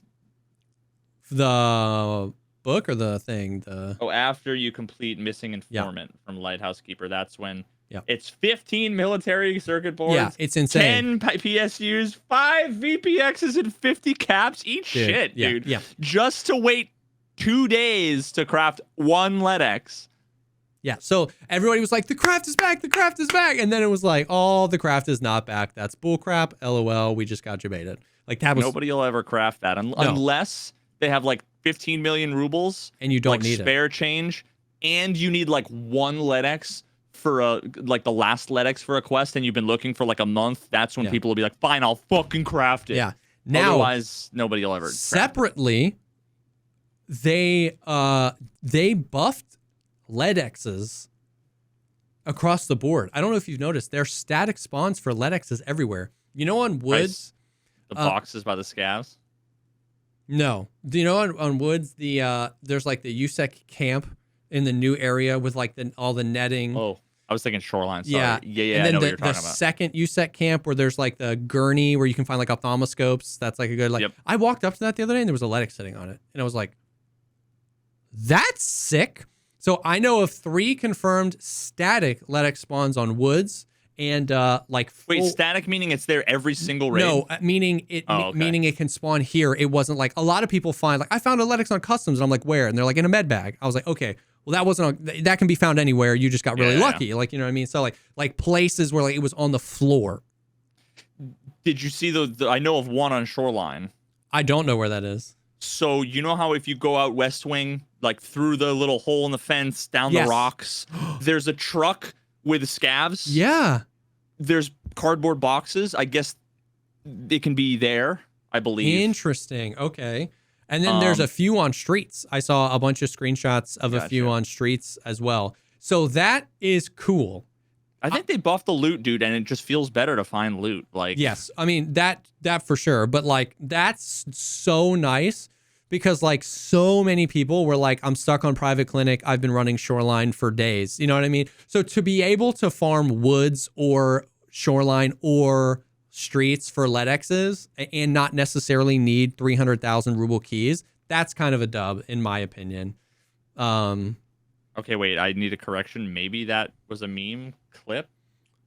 Oh, that wouldn't surprise me if people started doing meme clips. But the thing is, like, if you're gonna do a meme clip, don't be like, this isn't a meme, guys. Like, seriously, this is real, and then have it be a found in raid LEDX. Yeah. And when you pick it up, have there be like you get XP for it. Yeah, that's a big thing. If you got XP for it, that's. I don't know how you. Maybe I don't know. I'm gonna go to the wiki and see if they've added it there. Yeah. Dude. There's certain things that are like they're not funny jokes. They're not memey. There's certain unspoken rules. Yeah. But either way, they definitely buffed the spawns of them and added new spawns, and that's definitely a dub. The other thing was the flea market rep. You can have more slots now, much easier. So you used to have to get to 30 flea market rep to get a third slot, and now I just noticed I had a third slot. Yeah, you need to get to 7 rep for a third slot, and it's because I've got 9 rep. 30 for the 4th one. Jesus Christ, what's your rep at? Like 12. Yeah, I don't know how fast it goes up, but that's usually a pretty good indicator. Air Wings is like 55. Like but he'll sell. He's just the market goblin. Yeah, and he'll sell stuff for less than the therapist value, like for the slots. Like he's trying to grind the slots, like so. See, like to me, the slots are like, I hate to say it, irrelevant. Kind of irrelevant. Because I put everything up and it sells right away. The slots never add up. Now, Airwing doesn't. Guys like Airwing that play the market, he'll craft vodkas all day, and then when he goes to bed, he'll post them all for like 10,000, 20,000 rubles more per than the average price because he knows that at night the market dips, and then when he wakes up the next morning, they're all bought. Like he plays, so he'll list stuff up and leave it there for a day, and it'll sell. I've never done that. I list for one less ruble than the lowest offer every time. Even with 2 slots, I almost never can't put something up. By the time I put my second one up, my first one's sold, and I cycle that. It doesn't really matter to me. But to some people that play the game. Those high quantity sales, those act as like the threshold. Yeah. Where if you have something and there's 100 sales, someone sells one. Someone sells one cheaper, someone sells one cheaper, someone sells one cheaper, and you end up with like a bunch cheaper until those all sell, and then they hit that threshold. Yes. And then stuff goes. So it'll never, that acts as like the lower bound. Because there's so many, it stalls there for a while, which gives people to list underneath the price. Yeah. It's such a weird, the way that they've implemented the flea market and how the sales work and everything is like it feels like a very unique manifestation of, it's really like, it's not exactly quite supply demand. Yeah. It's more so, yeah. Speaking of the flea market, the last thing that came in that hotfix, or it came a few days later than the hotfix, but we got, they have completely removed bartering for items on the flea market. Can't do that anymore. And adjusted the taxes. Which is the big, had to have happened in order for that to have any weight at all. It's very interesting. At first, I wasn't against the change, but I didn't really understand it because I was like, I just hadn't really ever heard anybody talk about it too much. But the more I thought about it, it was like, man, 99% of the barters on the flea market are cheaters selling stuff for money, RMTers getting their RMT stuff to people, or scams. People trying to scam people. You know what I mean? Like just straight up. Or trying to sell something where the fee is astronomical. Yeah. Or not necessarily scams, but it's like, yeah, I need a dorm's safe key, and the only barters up for them are for taigas. And it's like, Jesus Christ, or red cards. You know what I mean? So so were there people that absolutely like found and raid, you know, whatever, and then you needed it, and I put up a bar, like, yeah, for sure. Like, I knew some people that put up some stuff and was like, I hope, you know, I found 7 moonshines and I need the Storm's key. Maybe someone will buy it, and they bought it, and he was like, okay, cool. But most of those barter transactions were not beneficial to the economy of Escape from Tarkov. And so now you can't do it. So I'll be interested to see what happens, right? Because I wish I held on my blue key card. Yeah. Because now they're going for probably big 20, 30 mil. And I got after, and this was actually like another streamer. We had to go through, and he had to I had to sell 3 or 4 different things for way above market just to have the amount, to have the 1.8 million to list it on the flea for 5 million for him to then trade a bunch of extra. It was like the blue key card for 5 million plus like these 3 keys plus like 3 evasion armbands. Just so that like nobody would have the found and raid combination to actually sweep it out from under him. Yeah. It's just such a fucking hack together bullshit. Yeah. So that'll be interesting. That'll be interesting to see. I mean, like let's say you're an RMTer, you cheat, you have a bunch of stuff and you sell it. Really, the only thing you can do now is carries, right? Because or the purchasing of money. Because if you have if I cheated to get a black key card and I wanted to sell that black key card for money, you cannot get that black key card to anybody because you can't barter it to somebody and you can't drop it for them in raid. Well, wait, what if I you can't put up a sale for cash as an item? Exactly. So now well, no, so you can. I mean, the only way you could do it is if you put up the key card for 1 ruble and hope your buyer bought it, right? Yes. That's the only way. Yeah, exactly. Which is too much of a risk. Gamble. Yeah. So it feels like it's going to be back to just buying money, which even that is kind of hard to do because you can't drop much money in raid anymore. But you could sell. What happens if I go to sell a balaclava? Yeah, true. That would be for 10 million rubles. Yeah. Let's see what that would go. Okay, I can't. Okay, let me do an evasion armband. for 10 million rubles. The fee is 9.7 million rubles. Yeah. So I guess that's their thing where they were doing it where they adjusted the values. That is the benefit of hand adjusting values, where they can kind of, if they're, once again, this is a big fat if, but if they can keep their ear to the ground as to like what items in the game are valuable and only make those have higher values, well then if you're a level 1 pleb trying to buy stuff for money, you wouldn't have those things found in raid to put on the flea market for big money. So ultimately it feels like it was a big hit to RMT. You know what I mean? Because it feels like it forces people to do more grouping and carries and forcibly cheating, which hopefully gets them banned quicker, which makes it a riskier investment for them. And who knows? I don't know, right? Like I don't know if I'm definitely not saying this is the end of RMT. This fixes everything.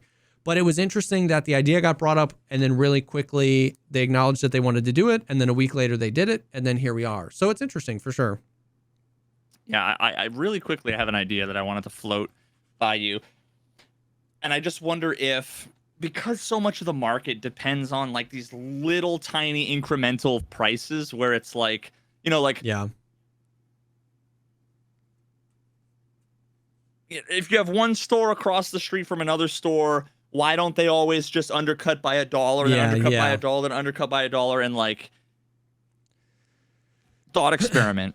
What if you could only sell in like, let's just say 10,000 ruble increments, and you had to choose what it was?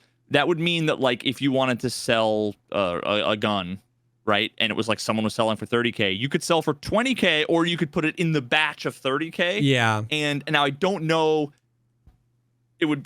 We could, you know, you could either do it so that it was random, yeah, or it was first come first serve.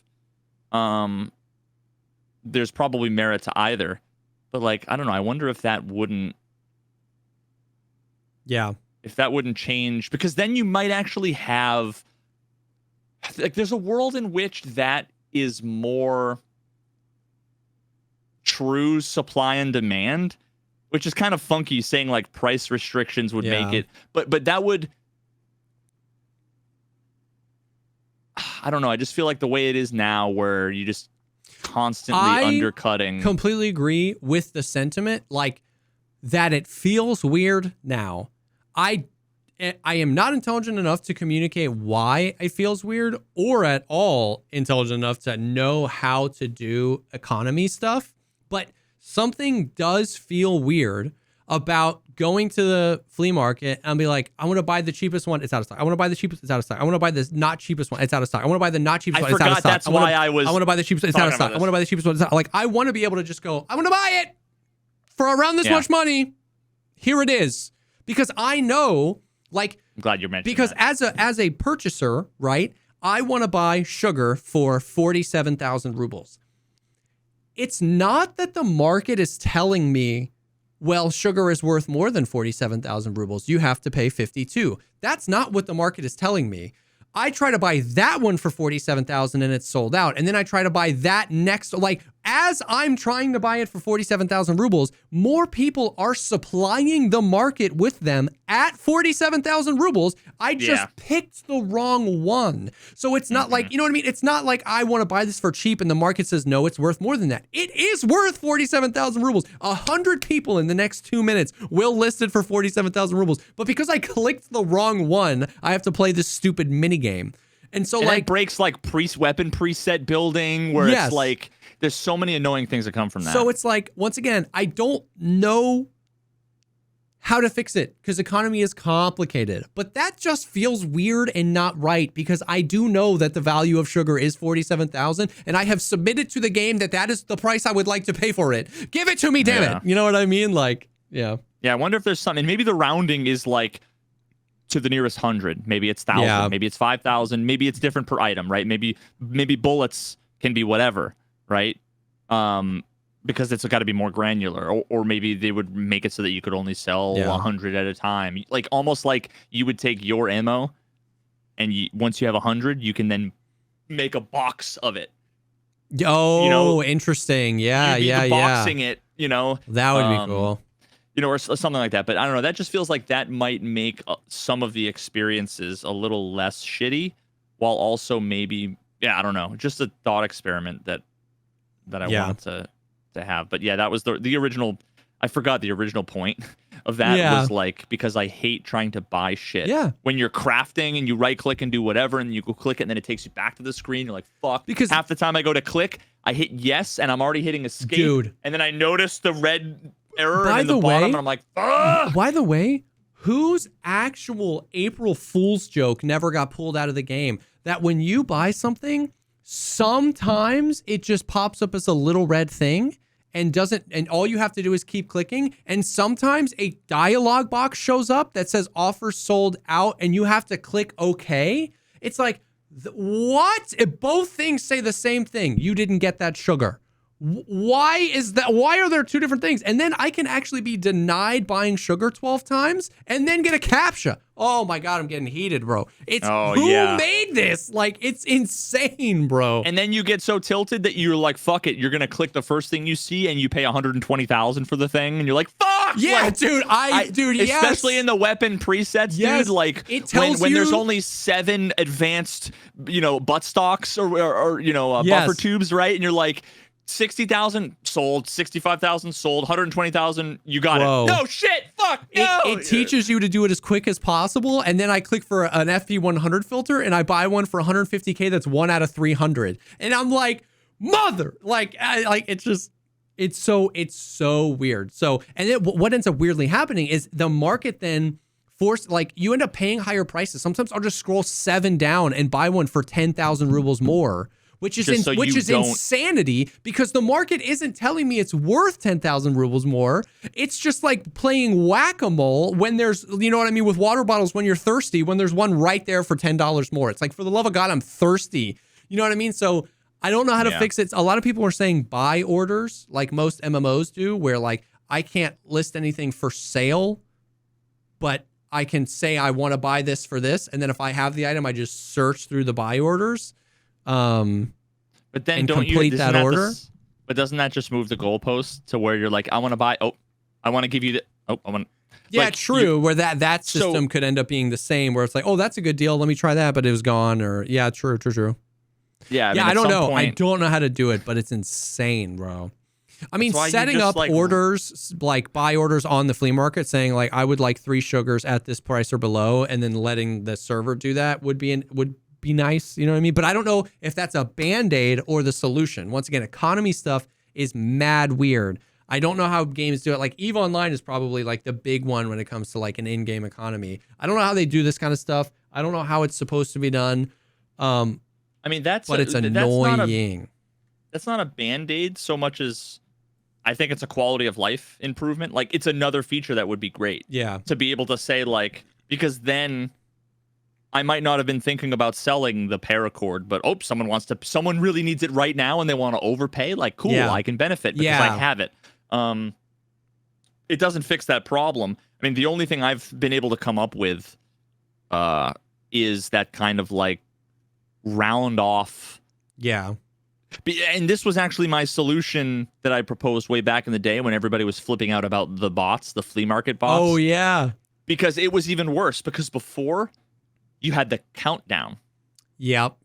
You'd post it and it would be available for sale in 60 seconds. So you would have now, like the way it works now is you go to that screen and anybody who has been to that screen and refreshed within like a 3-second window, all of you are fighting over it. Yep. Back in the day, it used to be anybody who's looked at water filters within 60 seconds are all waiting. It was so now unreal. There's 1 million people. Rather than having 7 people, there's 1 million people all waiting to click. So your chances of getting it is 1 in 1 million, which means it's 0. And everybody would think it was a bot. Yes. And when you put something up for sale, people had 60 seconds to undercut you before it went for sale. So a whole page of lower priced ones would come up before yours was even available for purchase. And you were like, well, what? Which is why I kind of wanted to say, like, just have there be these tiers, which will round off the prices. It'll get rid of this annoying, minuscule undercutting. And at the same time, it's like, you won't have to undercut by 10,000.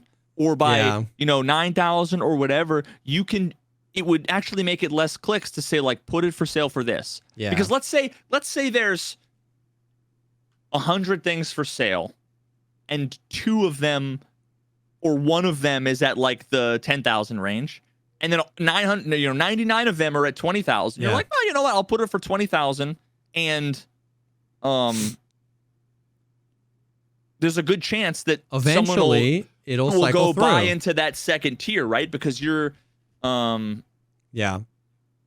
But instead, at that point, the flea market slots might be more beneficial if you're putting up something not for 1 ruble cheaper, but if you're putting it in a bank of 10,000 sugars for 47,000 rubles, most likely that will sell. Even if it's chronological, you're putting it in the bank and the bank is always churning because thousands of people are always buying sugar for 47,000, but it won't sell instantly. So then at that point, maybe the extra slots play much more of a role.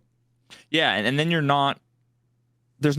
because right now there's as many items for sale as there are sales. Yeah. In this case, there would be 3 sales for every item. Yeah. It would just be so much easier to comb through things. You wouldn't have to scroll. You wouldn't. That's what I wanted for barters when they were there. It's like if somebody wants this thing why do I have to scroll through 11 pages of Dorm's marked key barters? Like, you know what I mean? Just make it. That would have been a solution to RMT. Make it so that when you go to do the barter. Well, actually, maybe not. I was going to say, never mind.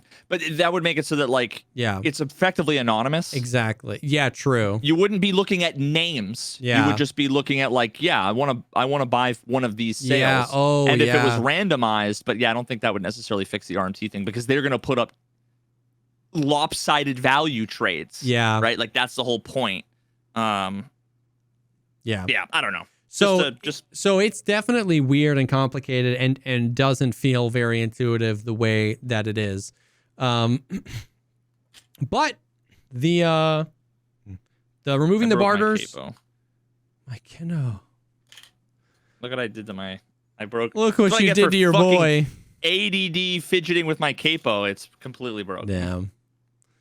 I don't know where my beard comb went. I think I threw it the other day playing Tarkov. Your hot dog beard comb? Yeah, dude, I'm sad. I need it. Okay, so that's that. The flea market change. W. Hopefully, we'll see. They also removed the examining of items, by the way. Most items. Most items. My chat completely froze. I just realized that people have been chatting, and I haven't seen anything. Oh, really? I think just keys. I think it's just keys that still need to be examined. But that's a huge W in my opinion. Oh my god, dude! But think about I'm able to get to level 2 every wipe just by examining level 1 traders. Times I've heard that. Dude, people are like, no, I can't get I can't get to level 2 and go do Jaeger on my first raid. I'm like, damn, you're right. You'll have to do it on your second raid. What an inconvenience. You know what I mean? Like, getting level 1 to level 2 is not that hard. Sneeze on a scav and then nade yourself and you're level 2. For the love of God. Yeah. Speaking of, dude, I had a daily quest today that was extract from. Some of the daily quests have been nuts. Exfil from gate 3 times, and it was you want 33,000 XP, 2 of the 3 TBG stims that the last one I needed for samples that I've never seen before. It was 2 of those, 180,000 rubles, 2 military circuit boards, and fucking 2 propitols, and it's okay, go out gate 3 times. It just. They're just fucking absurd. And that's why I hate how I'll kill a 3-man, loot all their shit, loot a bunch of rooms, exfil, and I'll have 4,200 XP. And I'm like, fuck. It's cool on one hand, you get all this XP. And on the other hand, it's why am I even playing the game when I can sit in a bush and do my daily quests? You at level 45, you'll get a daily quest that'll give you 5,000 XP. At level 46, you'll get a daily quest that gives you 50,000 XP. That's why I just hit. I'm 48 now. Yeah. That must have been when I hit a threshold. Yep, you hit 46 is the threshold. I've had dailies post 46 dailies that will like survive labs 18 times in one day, and the reward is like 20,000 XP and 3 rolls of toilet paper. And then I've seen screenshots of people that it's like kill 12 scavs on any location and they get 50,000 XP in a weapon case. It's just like so weird how it's all formulated. Holy fuck, wait. Exiting woods 23 times. Is that your weekly? It's my weekly, and I don't think I've ever done a fucking weekly in my life. Weeklies are 23 nuts times. Post 46. 200,000 XP. Yep. 470,000 rubles. Yep. 101 rounds of BP 762. 106 rounds of the PAB-9. Oh, for the Val, yeah. The Val. A military gyro, a can of Dr. Lubo's beans, and Prapor plus 0.5. I got to make sure I get the rep for Prapor so that later when I replace a bunch of... Dude, I regressed Jaeger twice. No shot. Because you know, like the last quest that you need, like if you do most of the quests, you end up with like 0.1 away. And then the day I unlocked them, I'm like, max level traders. And I'm like, nah, this daily sucks. And I was like, replace it. It was like level 3 Jaeger. I'm like, no, dude. That's brutal. I was so mad at myself. I did that twice. I'm so scared to do it. I don't replace too many dailies because I'm scared to regress. You can't see. No. Once you get to level, it should let you know what your standing is and what the threshold for 4 is, so you know how close you are. Yeah. But yeah, so the examining thing is interesting. Did you see, I'm sure your chat gonna blow up about it, but did you see the news about like the raid on the cheater hub? Yeah, so apparently like the Chinese government raided this like hub of cheaters and seized their servers and all sorts of stuff. And I've heard a bunch of conflicting information apparently, and this makes more sense to me, that they're just like a big cheat developer company that like there's a lot of PUBG cheats as well, but they also had a lot of Escape from Tarkov cheats. But the actual Chinese like government raided this place, seized their servers. The cheaters were freaking out. I've seen some people have screenshots that's cheaters saying like it should be up by like everything should be up and ready to roll by later today. Some people saying 2 hours. Yeah, some people saying like we're cucked. You know what I mean? Like we're not going to be able to retrieve any information. So interesting. Anyways, huge dub on those scum of the earth getting kicked in the nuts. You know what I mean? Like, and I've heard everything from Goat's videos responsible. Oh, which is like I don't want to be a negative Nancy, but how is that? Yeah. How is that connection made? I mean, there's a world in which that's the case. Somehow, that, like, some way. Some like the fucking prime minister of China saw the video on YouTube and was like, we must do something, you know. But then I've also heard people say that like, didn't Nikita say they were going to go after the cheaters like a couple weeks ago? Yeah. And I'm like wondering, could that have anything to do? And I'm like, well, I just don't fucking know. I don't know. Man. In the AMA, they literally said, Nikita said that they're working on pursuing legal action against cheaters. So once again, I don't know that like what it kind of, you know, Russia and China are pretty friendly. Actually, you know, like that's not the craziest connection. What makes the most logical sense is that like it was for either other illegal activities that was happening at that location, like credit cards or theft or something like that, or some of the other cheats as well. Either way, they had multiple thousands of daily active users. They got hit really hard. Nobody knows, like, you know, whatever. But it was just, you know, a little vindicating and pretty joyous to see, you know, pain and suffering virtually brought to these people and their cheats. Dude, have you not had? I've had multiple instances where I almost feel like I'm being trolled. Multiple instances where it'll be like first time chatter or whatever, and you'll see, hey man, is it just me? Tell me what your experience is. But this last week, I haven't seen any cheaters. And then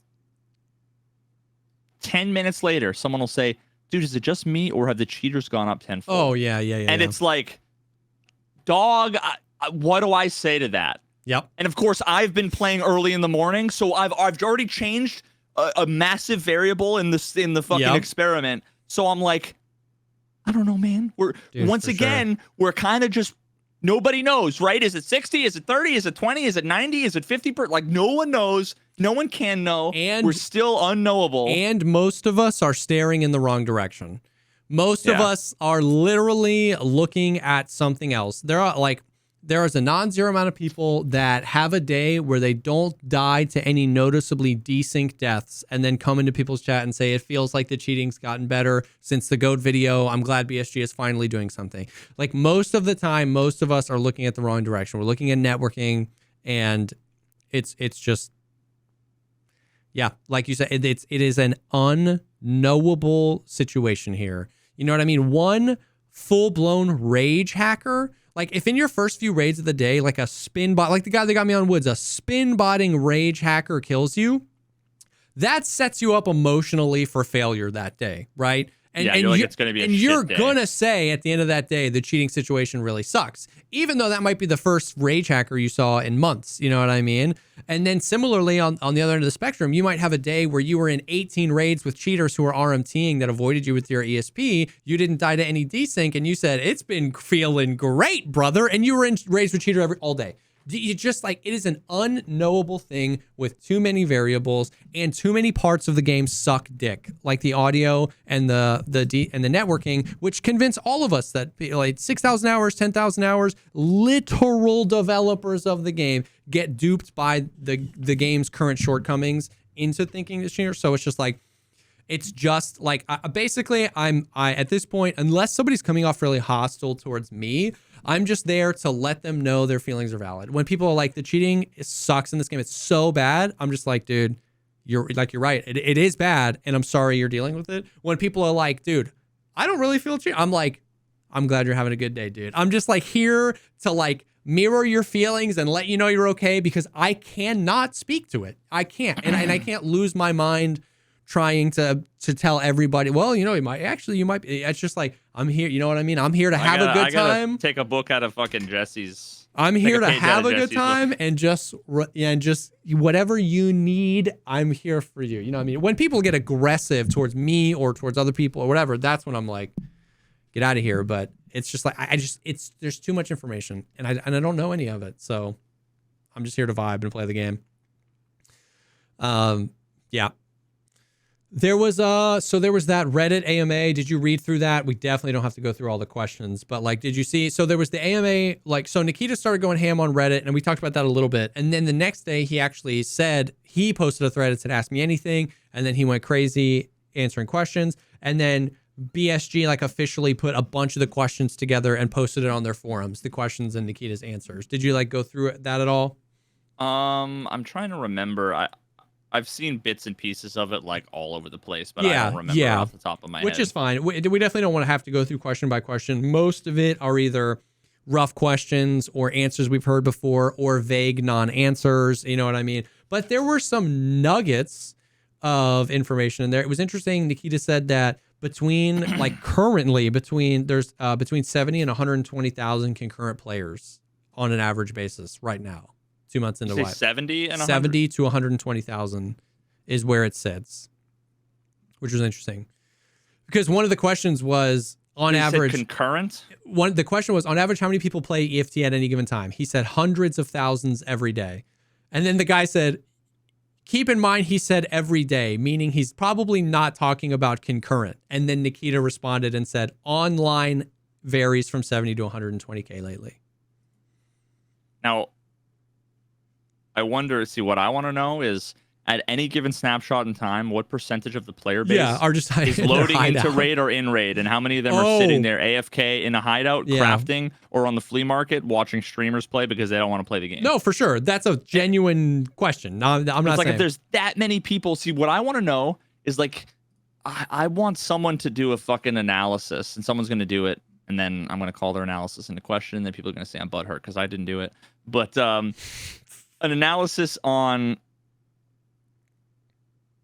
like, at any given time, if there's X amount of people playing, how many of those people are in raid versus how many people at any given snapshot in like a 2-minute period are queuing up for a particular map? Because it's like, why does it take so long to queue sometimes? Is it that their queuing system is dog shit at putting people together? Or are there just, like when I'm sitting there and it's like looking for players, is it like, are you actually can't find 6 other players that want to play customs right now? Yeah. Or are they in queue? You just have to find that like I'm like trying to figure out. I've wondered a lot of the same things. Yeah. Yeah, like today we were playing Streets of Tarkov, the new and premier map, and there were multiple times we were waiting for players for like up to 3 consecutive minutes of just sitting there waiting for players, me and Trey. And it was like, there's no shot. There's not 8 other players. You know what I mean? I think, devil's advocate on that, Streets runs like dog shit on so many people's machines that I think a lot of people just avoid it. I haven't run Streets in like almost a month because I can't stand. True. I can't stand getting now, 20 frames. A lot of people don't realize it, but it is a lot better now. Well, yeah. So there you go. That's good to know. But like, not that they've communicated that. Yeah. I wouldn't be surprised that you'd have to wait a long time on that map. But like today, I was in queue, and it was like once I hit 5 minutes as a PMC raid on daytime customs, I'm like, something is wrong. Like, what the fuck is going on? You know? Dude, customs, I feel like I have the least amount of fucking luck on that map lately, dude. That map is that was Lighthouse for me this wipe. I really enjoyed Lighthouse in previous wipes, but this wipe I'm just like, I don't want to play the map at all. Dude, once I got the Red Rebel, that's huge. Reserve is lit. Yeah, it changed. I never have to go fucking D2 ever again. Never. That's actually a huge, and it was far more affordable than I thought. Like I always forget that there's that barter trade. Yep, that's not too bad. Not too bad. That's like 15 propane, 10 fuel conditioner, 15 D fuel. Oh, dude, I killed I almost said I killed Jaeger. Glue car. Okay. Got my weapon case, sold the weapon case, got 8 mil. 8 mil was gone by the next day. Yeah. I don't know who's buying weapon cases for 8 mil, by the way, because like I don't know, but dude, I'm fine with it. I know. I would never pay 8 mil for a weapon case. It's such a useless. The thick weapon case and the thick item case made item cases and weapon cases garbage. To me. Item cases and okay. I think the weapon case is great, and here's why: because it's cheap relative to the thick weapons case. The reason I don't know why people are paying 8 mil for weapons cases, and this is what I did, and this is what Valiant did, and everyone I know did. You get the weapons case from killing Gluhar, you sell it for 8 million, and the barter is less than $1 million. It's like not for 900,000 rubles. You can buy everything you need off the flea market right now, and barter for one that's never out of stock. It might be people with a lot of money that don't have the flea market unlocked, or they just don't know because it's exclude insane. Barter. It's been this way for 3 wipes. For 3 to 4 wipes, as soon as I kill Gluhar, I sell it for 8 million and I barter for one for 700K, and then I just pocket the extra money. I don't understand. Anyways, so for between 700K and $1 million, you can barter for a weapons case. And I think that's great because the thick weapons cases, like you get the one for the quest, if you want another one, I think the items case needs to be cheaper because like that's the thing is exactly, if you're going to have these big ones that are valuable and expensive, make the ones in game. Don't just like it's like 15,000 euros for an items case when it's like, I'll just save up for something else, buy like a bunch of backpacks or save for my thick weapons case. It's like they should be like just under $1 million, 700K, 800K for like an items case would be great because that helps the casuals too. It's more accessible cases than the thick cases that help with stash management. You know what I mean? And cases don't affect anybody else. No one, dude. That's why it's like, who cares, right? Like if a bunch of people, if all the, it's a stack of, 60 BP ammo has a single 60 round mag full of BP ammo. 60 round of BP. Don't think too hard about that. Yeah. That has more of an impact on the game, on other people than a weapons case. Yep. So let people so do they that. should just, you know what I mean? They should just make the fucking global stash, the global economy, just like make it unlimited. Like so many of those barters too. Like, sure. Like why does there need to be limitations? Yeah. On the global supply? Like if I have the money and I save up for something and I wait 3 hours, I should be able to buy it in a video game. Exactly. And any other argument against it, sorry, your argument's invalid. It's just like you're not a game designer. I don't know. Some of the other stuff from the Q&A, he like praised the Lord. I've been singing the hymns all week. He finally mother effing acknowledged that the interchange lighting is bad. Like somebody was like, please God, fix the lighting on interchange. It's so bad. And he like responded. He was like, yes, it's bad. We need to do it differently. And then someone else like, is there any sort of lighting rework? Interchange is discussing. Is there something happening? And he was like, yes. So acknowledge that interchange lighting sucks. Thank Christ. They talked a little bit. Oh, won't hold my breath. I'll wait until I can see an interchange before I will rejoice. I'm not holding my breath. The W is specifically that he finally acknowledged that it's bad. Because I felt like every other time it was brought up, he was like, it's supposed to be dark. Like it was just a misunderstanding of what was happening, like we've talked about so many times. So for him to be like, yes, it's bad, we need to do it differently, I'm definitely not holding my breath, but at least I know he knows. You know what I mean? Some other stuff in there about like networking and stuff. And once again, this is the copium and it's what they've said. Doesn't mean it's going to happen, but they've said that they're like, the goal was that they were basically able to like completely rework and write from the ground up or use something different from the ground up, netcode for Arena, and that's basically the testing ground to be able to bring it. So there was questions about the netcode and about certain stuff, and he was like, we're doing a lot of this work for Arena, and hopefully it comes over. I don't know how all that works. He talked about more info on Arena coming soon. He talked about maybe there being a replay feature in Arena. So yeah, I don't know. It was interesting. I heard the rumor that they said, and maybe it was what you were just talking about, but people are like, yeah, did you hear Nikita said they're making the replay system? Yeah, is that what? It's confusing because, and that question was asked many times. I saw in some of the on Reddit, there were some responses where he was like, it is a planned feature we are making for Escape from Tarkov. And then in other responses, he was like, it will be an Arena. And so it was kind of confusing. I mean, like if you wanted to screenshot it, I mean, it literally, there was times where people asked about it and he said like, it's coming to Tarkov. So, which once again, like we've said before, I don't think that I would love a replay feature. Like, I don't think that would be bad. I think that would be amazing. It just wouldn't, you know what I mean? Like fix the cheaters, right? Like it would be an awesome, cool tool, but it's not like the savior of the cheating situation. So I would love a replay feature, bro. I would love that.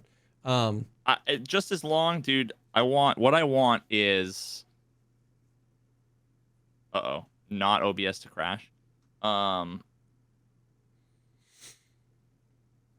Like fucking actual proper, like camera controls, and I mean like just. Because I think the content, like to me, I actually personally care more about the content than I do about a lot of other things. Because I think like the cheating stuff, it's all just gonna come out in the wash. Like a bunch of sus players are gonna look legit. A bunch of legit players are gonna look sus. A bunch of sus players who were more blatant before are now going to be less blatant, but it doesn't change what we're going to all feel like we're getting cheated. We're just going to watch the replay and maybe have, less of a, whatever. Maybe people will stop wiggling at each other through walls, but then they'll come up with some other way of doing it. Like they'll reload at each other through walls multiple times or, like some other shit. But then, again, it's why I made that like little infographic, the fucking circle where it's like, yeah, but I don't care about the cheaters. I just want to learn from it. Well, but if you make it so that you can see the replay, then people are going to pull them up and then their friends are going to be able to call out where they got killed from. And it's like, oh, well, make sure that it's only available after raid. And it's like, wow, my God, it's the same shit over and over and over again. Yeah. But man, if you just can have a camera and change the depth of field and even like, there's no way it's going to happen. Yeah. But like the ability to like keyframe the camera over time and to be able to fast scrub through that would be fucking amazing. Like basically like what I did for Trackmania. Yeah. Because the Trackmania content I made is the coolest, sickest, most fucking like cinematic shit. To imagine being able to like zoom in on somebody like running and then they stop and go to aim and it's like zooms in, pans in really close, depth of field, and then goes from 1x to 2x. Slow-mo. And then you see the bullet come out of the chamber with the it would be so rad, right? But instead it's probably going to be some jank ass like Call of Duty Overwatch, not even as good as that, but I mean, I hope I'm wrong. Well, and he said they're also still planning on free cam and offline, so like that would be sick to be able to get 12 buddies into a streets raid and like do some of that stuff like in like separate from the replay system, being able to just like set up fights and free cam for stuff like that. But yeah, so that was interesting. The Q&A. And then Oh, he talked about vaulting is coming soon. Shut the fuck up. Yeah. Shut the fuck up, dude. Yeah. Oh my god. Well, I mean, we'll see. Vaulting soon, TM. See, the thing is it vaulting, or is it going to be like mantling 4 different surfaces, or is it going to be? We'll have vaulting before we'll have stepping over branches.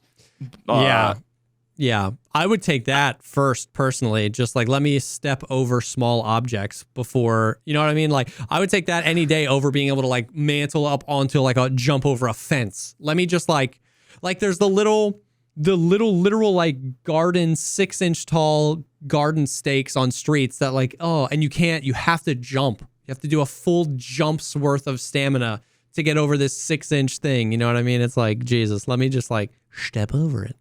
Dude, I've said straight up a number of times, there's no chance we have vaulting in this game. I hope I'm wrong. Yeah. I hope I've been wrong about that, but just given, basically, I said like vaulting, where we are in like the development process, vaulting is like one of the hardest things that they could ever add. Yeah, given the spaghetti of their code maps and the complexity of the maps and the different surfaces, and nothing is consistent. I mean, you're going to end up vaulting into the void. You're going to be outside of the map, and you're going to start getting killed by people who have clipped out of the map because of such and such a thing, because they're going to have to then test and debug 800 billion things that you could possibly climb up. Like, there's just so many potential issues. You'd run up to a wall for cover and just, like, vault over it and then get shot by the guy on the other side. Oh, my God, dude. I can't even get stuck into, like, a 7-minute animation. Yeah. Where it's like you pull out your grappling hook and you're like... it just pulls up a, like... vaulting.mp4, your screen fades to black, you see a video, all of a sudden it comes up and it's basically you exfilled from one side of the fence and then infilled on the other. That's open world, baby. Hell yeah. Yeah. I mean, we'll see. Yeah. But that's pretty much it. That's the Tarkov stuff, at least. We'll see what happens. Another thing is, so throughout the AMA, multiple times he referenced a big technical patch coming in April, hopefully sooner. So probably like July. So that's something to potentially be on the lookout for in the next 6 to 8 weeks, is like, which they normally do, some sort of like kind of big point patch 2 to 3 months after a wipe. Also the other big takeaway, this is big. The other big takeaway from the AMA is that they basically confirmed that they're like pausing all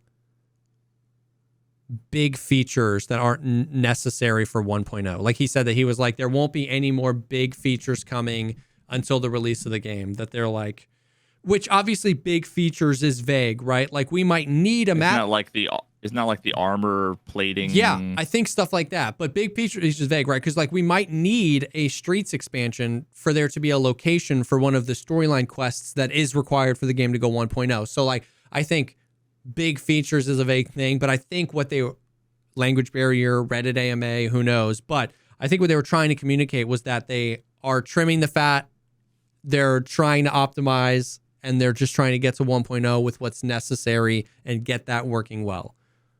We'll see. Dude, I mean, like, here's the thing.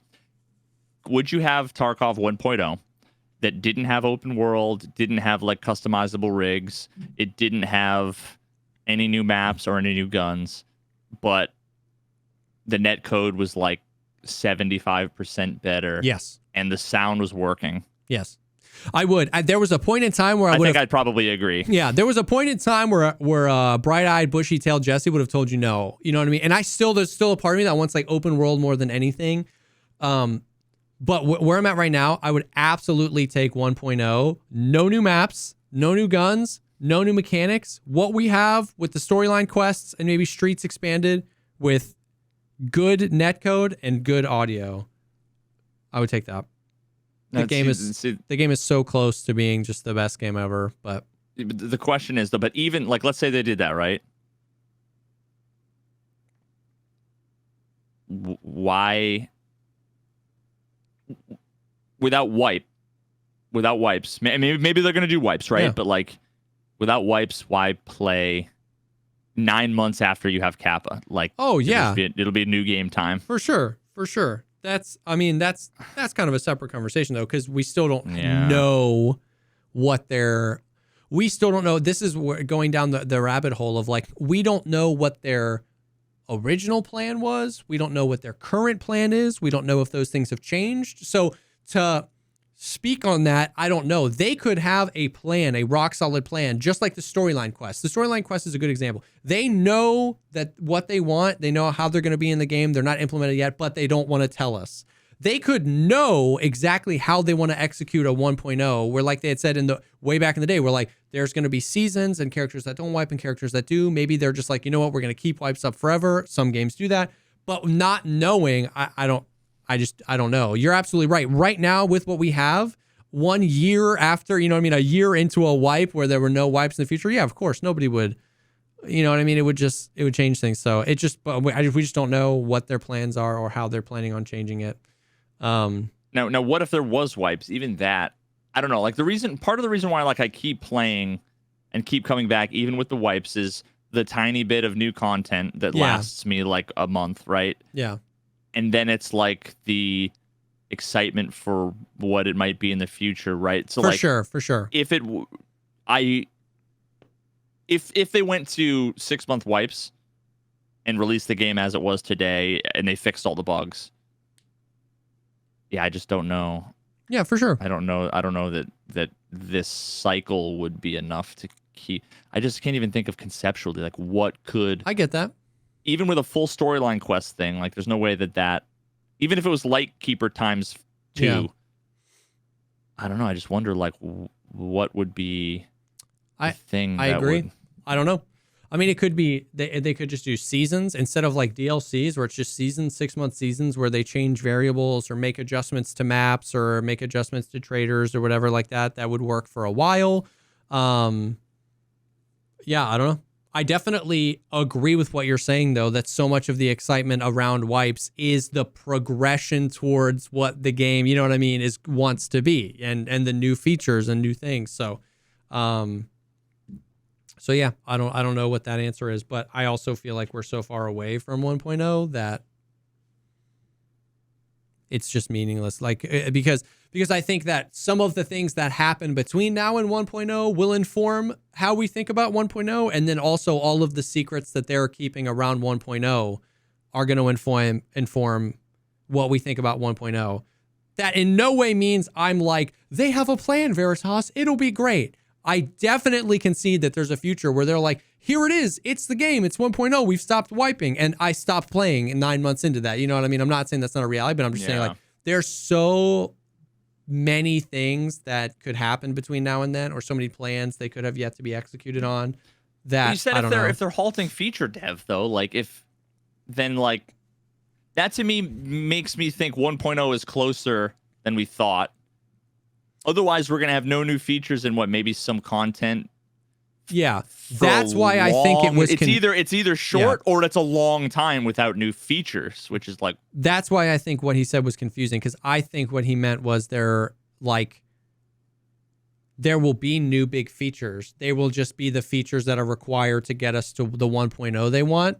And they're cutting, and along the way, you know this better than I do. Along the way, they've been like, we want to do this. This would be cool. We want to do like custom armor hitboxes. That has no bearing on the story. That has no bearing on open world. Has no bearing on anything. It's probably not going to change the TTK. Exactly. But it's cool. And in a world where we could snap our fingers and have it, I think we would all have it. So I think that's the thing. I think they're going back and being like, this isn't necessary. This won't change anything. And they're just streamlining, like, let's get to 1.0. So that's why I think it was confusing. I do think that there will be new features between now and 1.0.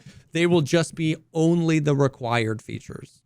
Yeah. But I don't know. Well, oh, yeah. He also mentioned something about doing a roadmap sometime soon. Which? I mean, I suppose like the closer you get, the more. Yeah, the easier that becomes. Because there's just less things. Less unknowns. Yeah, especially if they just went through an internal thing where they were trimming features. It'd be like if they just had this conversation not too long ago where they were like, for the love of God, we got to get this to 1.0. What's not necessary? What is necessary? And now they have that plan. They might be like, okay, maybe we can start kind of creating some sort of roadmap you know. I would imagine, like, honestly though, I would imagine that Nikita at this point is probably, like, I don't want this to come off like I'm accusing him of wanting to just like fucking dump the game and run, but it's been a decade, dude. It's been like a quarter of this guy's life he's been working on this game. He made a bunch of money. Like, he probably just like, if I was him, I would want to move the fuck on. Yeah, and this was supposed to be the intro game to Russia 2028. Yeah, you know what dude, I mean? Like, so yeah. You know how many jobs I've been at that after 3 years I'm like, I need a new job. Because I need to move on. I can't imagine 7 to 10 years of the same shit. Not to mention the fact that, like, look how much the man's aged. You know, like, from fucking. I mean, I'm the same way. Look at me, from dealing with this shit, and I'm sure he's, you know. Yeah. I mean.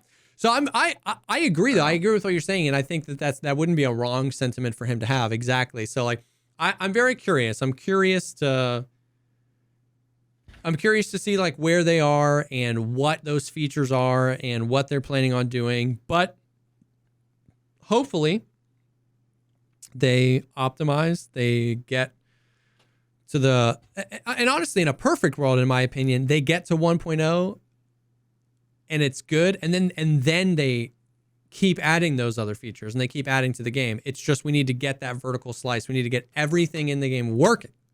And then if you want to add, you know what I mean? Like that would have ideally been what happened from the beginning was, you know, but I digress. So that's the Tarkov stuff, dude. We'll see. I think over the next, I think, you know, things might slow down for a little bit. I think in the next 6 to 8 weeks, maybe we'll hear about, this patch that's coming up. I think that'll be after everything that's happened, after how catastrophically this wipe started.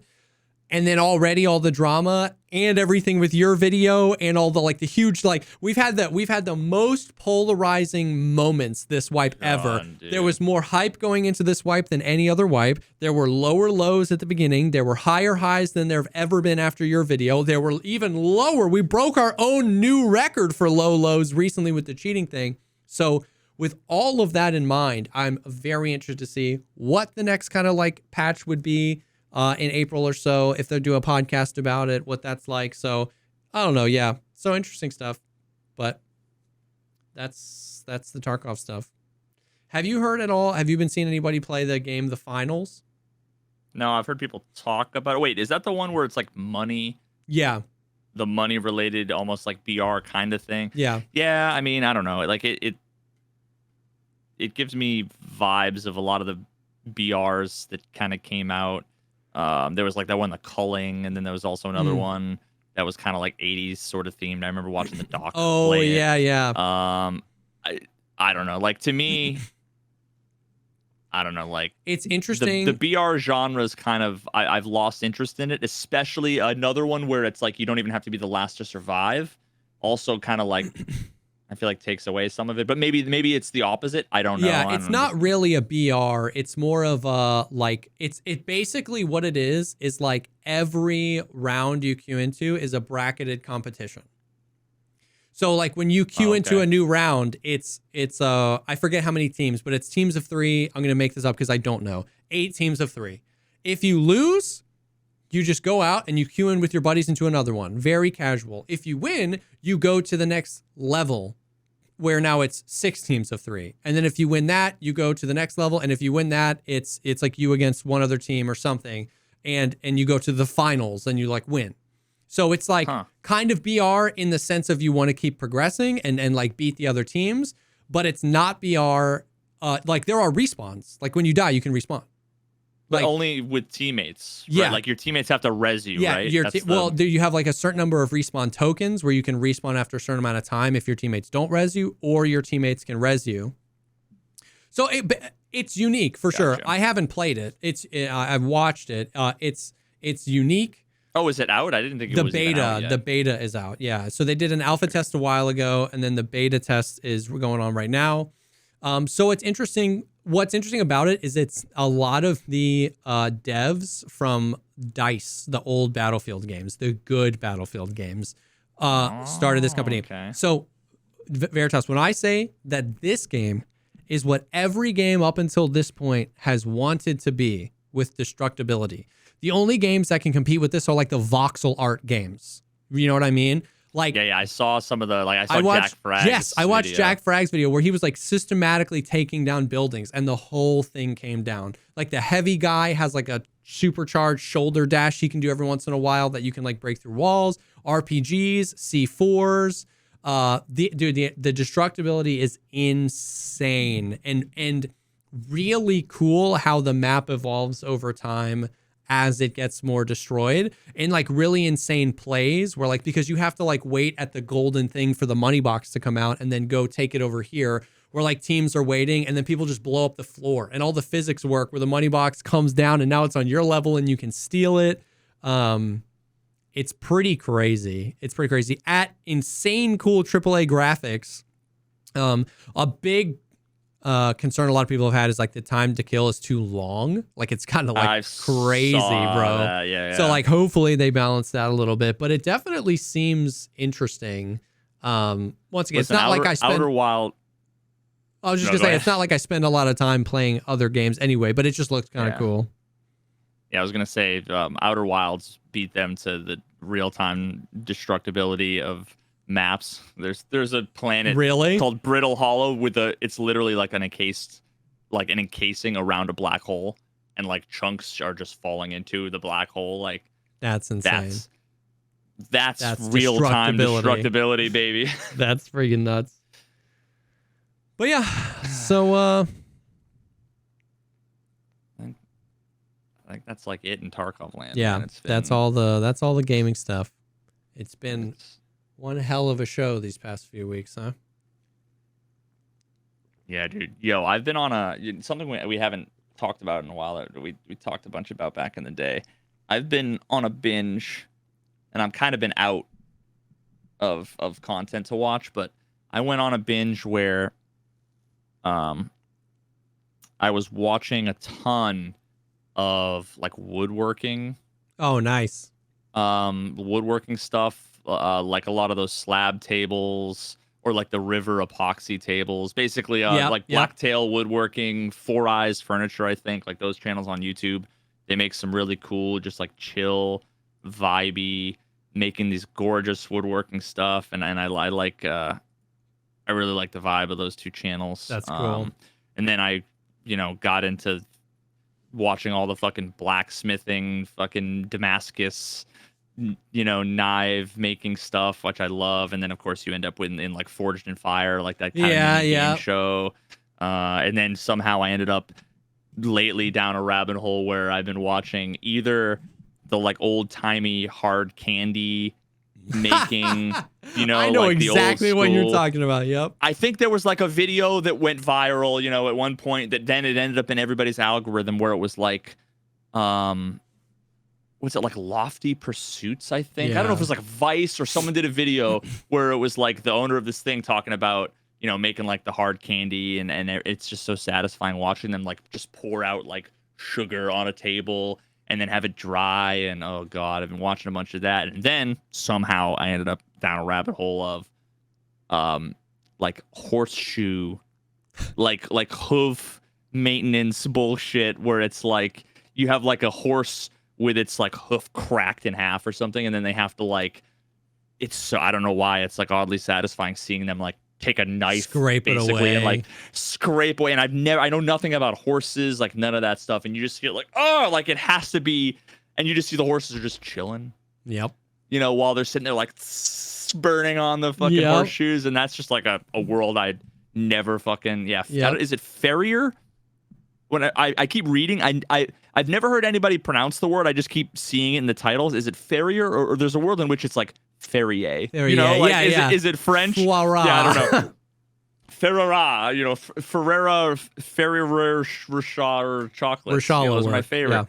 Yeah. The Ferrier Richard chocolates is my favorite. I've been down a rabbit hole, but I'm out of content. The only thing now that I've been watching lately is whenever me and my wife need something to watch, because we've gone through Cops 17 times, is we watch Penn and Teller's Fool Us. Oh, yeah. That's just always a classic, because Penn and Teller are fucking legends, dude. I love everything about those guys. I have fallen down a YouTube rabbit hole as well. I have been watching so many Rust, the video game Rust. I played Rust one time in my life. Rust videos. Really? Yes, I can't stand watching that game, dude. Is it good? It's because it's the same reason why I fell down JLK's rabbit hole. JLK, I was gonna say. Is it one creator that's good? There's like 7. In Rust, there's like 7 JLK quality guys where it's just like, and the reason why I've been watching it is because like I love the concept of emergent gameplay. I love the concept that the game goes, here are the tools, and you can be having fun playing this game for 10, 20,000 hours if you want. You can play as a casual and enjoy it. You can play as a hardcore and enjoy it. And I want that so badly for Tarkov. Like, you know what I mean? Just like, they're just like, as like, so yeah. Oh yeah. Oh, I'm not, that's why I've been watching Rust, is because I know I'll never get it in Tarkov. But like, there's just so many creators that are just like these hour-long videos where it's like, they set out to do this goal. Like, I'm going to build this way. So in Rust, it's interesting. There's like, there's obviously heavy like mod support and stuff like that. And like, you can create your own servers with your own rules and with different populations or whatever. And sometimes those servers wipe, but then there's also something called force wipe, where all of the servers in Rust wipe on this day. All of them. It's just like, this is force wipe. It's like the wipe day in Tarkov. And so like, a lot of times people will just be like, okay, it's force wipe. I want to do this. I want to build like a super efficient base as a solo that can defend against these squads, or this, or mine this resource, or whatever. And it's just like, it's so cool to be able to see the stated goal, the big stated goal, where everything you watch them do, they're moving towards that goal. But then within that, you get the little mini dopamine hits where like in a game like that, because what you've said before, what you would love in Tarkov, where the ability to die and then get back into that server, because of that, you get these like, death isn't as big of a deal. You know what I mean? Because when you die, it's like you die. But like the little mini... Where do you respawn in Rust? So like anywhere you have a sleeping bag. So you can craft them and place them anywhere, or if you have like a main base, you put it in there. But so if they're raiding you and you're defending it, you'll spawn like not far from where you died? Inside your base sometimes, yeah. But so like, as a solo, you can fend off a team technically. You could, yes, dying. if you know how, if you're good at the game. And so just that ability to get an overarching storyline, and what keeps you going is these mini storylines. It's of like, oh, I'm trying to go do this thing, and I need this component, and it's really rare, and I grind and I farm for it, and then I found it, and I died on the way back. But those guys suck. I know I can get them. If I spawn by this sleeping bag, I know I have this loot stashed here. You can create loot stashes and bury loot. And be like, I can get this bow. Like, these guys suck. I can get it. And then boom, you win. And so you get the big story and these little stories continuously. And it's just like, dude, you have to send me like the best video. Sick. This is so sick. Yeah, I got to find a really good one and send it to you. But it's just like, and then these guys, they edit them really well. It's always like super chill music and like, but in the intense moments, and it's just good, man. It's just like entertaining. And so like, I won't really have a huge desire to play Rust at all. I've only played it once in my life.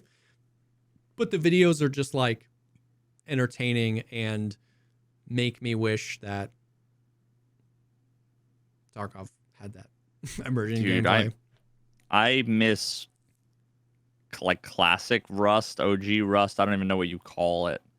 I played Rust way back in the beginning. Totally different vibe. When it was like a survival game, like a proper like it was a different. I mean, it's still a survival game, but it was like it was a completely different game back in the day. Did you ever play it back when, like, I remember I fought like one player ever, and most of the things I killed were like, there was like a bear, like a red bear. Yeah, I mean, like there's bears in like Rust. An infected, I don't even know how to... Yeah, wolves too, wolves. I just remember I remember there was one area that was like this irradiated thing, and I remember going in there and like, God, those are the days. Yeah, Legacy Rust is what it's called, way back in the day, and I can barely even like picture. Yeah. I feel like it's been so long. It was back when I like first started to get into PC gaming. I think. I mean, Rust has been around for a while, dude. 2013, 2014. Holy fuck, it's been almost a decade. Yeah, Rust has been around for a long time, so. But that's been my YouTube just for entertainment. You know what I mean? Like, that's been the rabbit hole I've been going down. It's just watching Rust videos. I did the same thing with DayZ, where I started with JLK and then I started watching everybody's, and I like went down that rabbit hole and watched hours and hours and hours of DayZ story-driven content, and I just fell down the same one in Rust. Dude, I hope they change this at some point soon. I hope enough people are annoyed as much as I am. I fucking hate that there's YouTube Shorts in my subscriptions feed. I don't want to watch. If I'm looking at my sub feed and it's all fucking shorts, I don't want to watch them. Like, it's why I'm scared to post shorts, because I get so annoyed by shorts in my sub feed. Yeah. Like, there should be a shorts sub feed. Yeah. Like I'm looking at 1, 2, 3, 4, 5, 6, 1, 2. There's 24 videos right now on the main top thing. And a third to half of them are shorts. Yeah. And it's like, they're channels I want to watch. I just don't want the shorts. You know, yep. I don't want to have to scroll down 2 pages to see that, like, Veritasium posted the first video he posted in 3 months, right? Because, like, Hikaru, who I watched for chess stuff, puts out 19 fucking shorts in a day. I've literally never a single time until just now clicked on the subscription feed. That's the first time I ever did in my entire life. Oh, see, like, all my bookmarks for YouTube, it takes me to my subscription feed. I should. Although now, these days, I've flip-flopped and I've gone to, now I just click on home. Yeah. And I just go to see what you recommended me, because that's what I do, yeah. My sub feed has just become a fucking wasteland, dude. There's like almost nothing. I find stuff that I want to watch that I'm of my subscriptions in my home feed before I do in my sub feed. Yeah, it should. It's they like, should this absolutely. person put a video out yesterday. I never saw it. They should absolutely separate that, and you should have a sub feed for shorts and a sub feed for main. Yeah. I don't know if there's like a setting. I don't think there is. Manage. Maybe there is now. Nope. It just takes you to your entire sub feed, and I'm sub to 800 billion fucking bajillion people. Yeah. But yeah, that's the stuff. That's Hostess. That's the good stuff. Hostess. Yeah, I literally said that's the stuff, and I was like, isn't that like that's the stuff. That's the Tarkov shenanigans. So yeah, we'll see. We'll see what happens. But yeah, thanks for your thanks for hanging with us. Thanks for being a part of the podcast, fam. As per usual, this will go live. I sent the other one out early last week because of the technical difficulties. I'm actually going out of town tomorrow, and I won't be back until Sunday, so this will not be going live early. This one will come on Monday, like normal. But thank you guys for hanging, and we will definitely see y'all on the next one.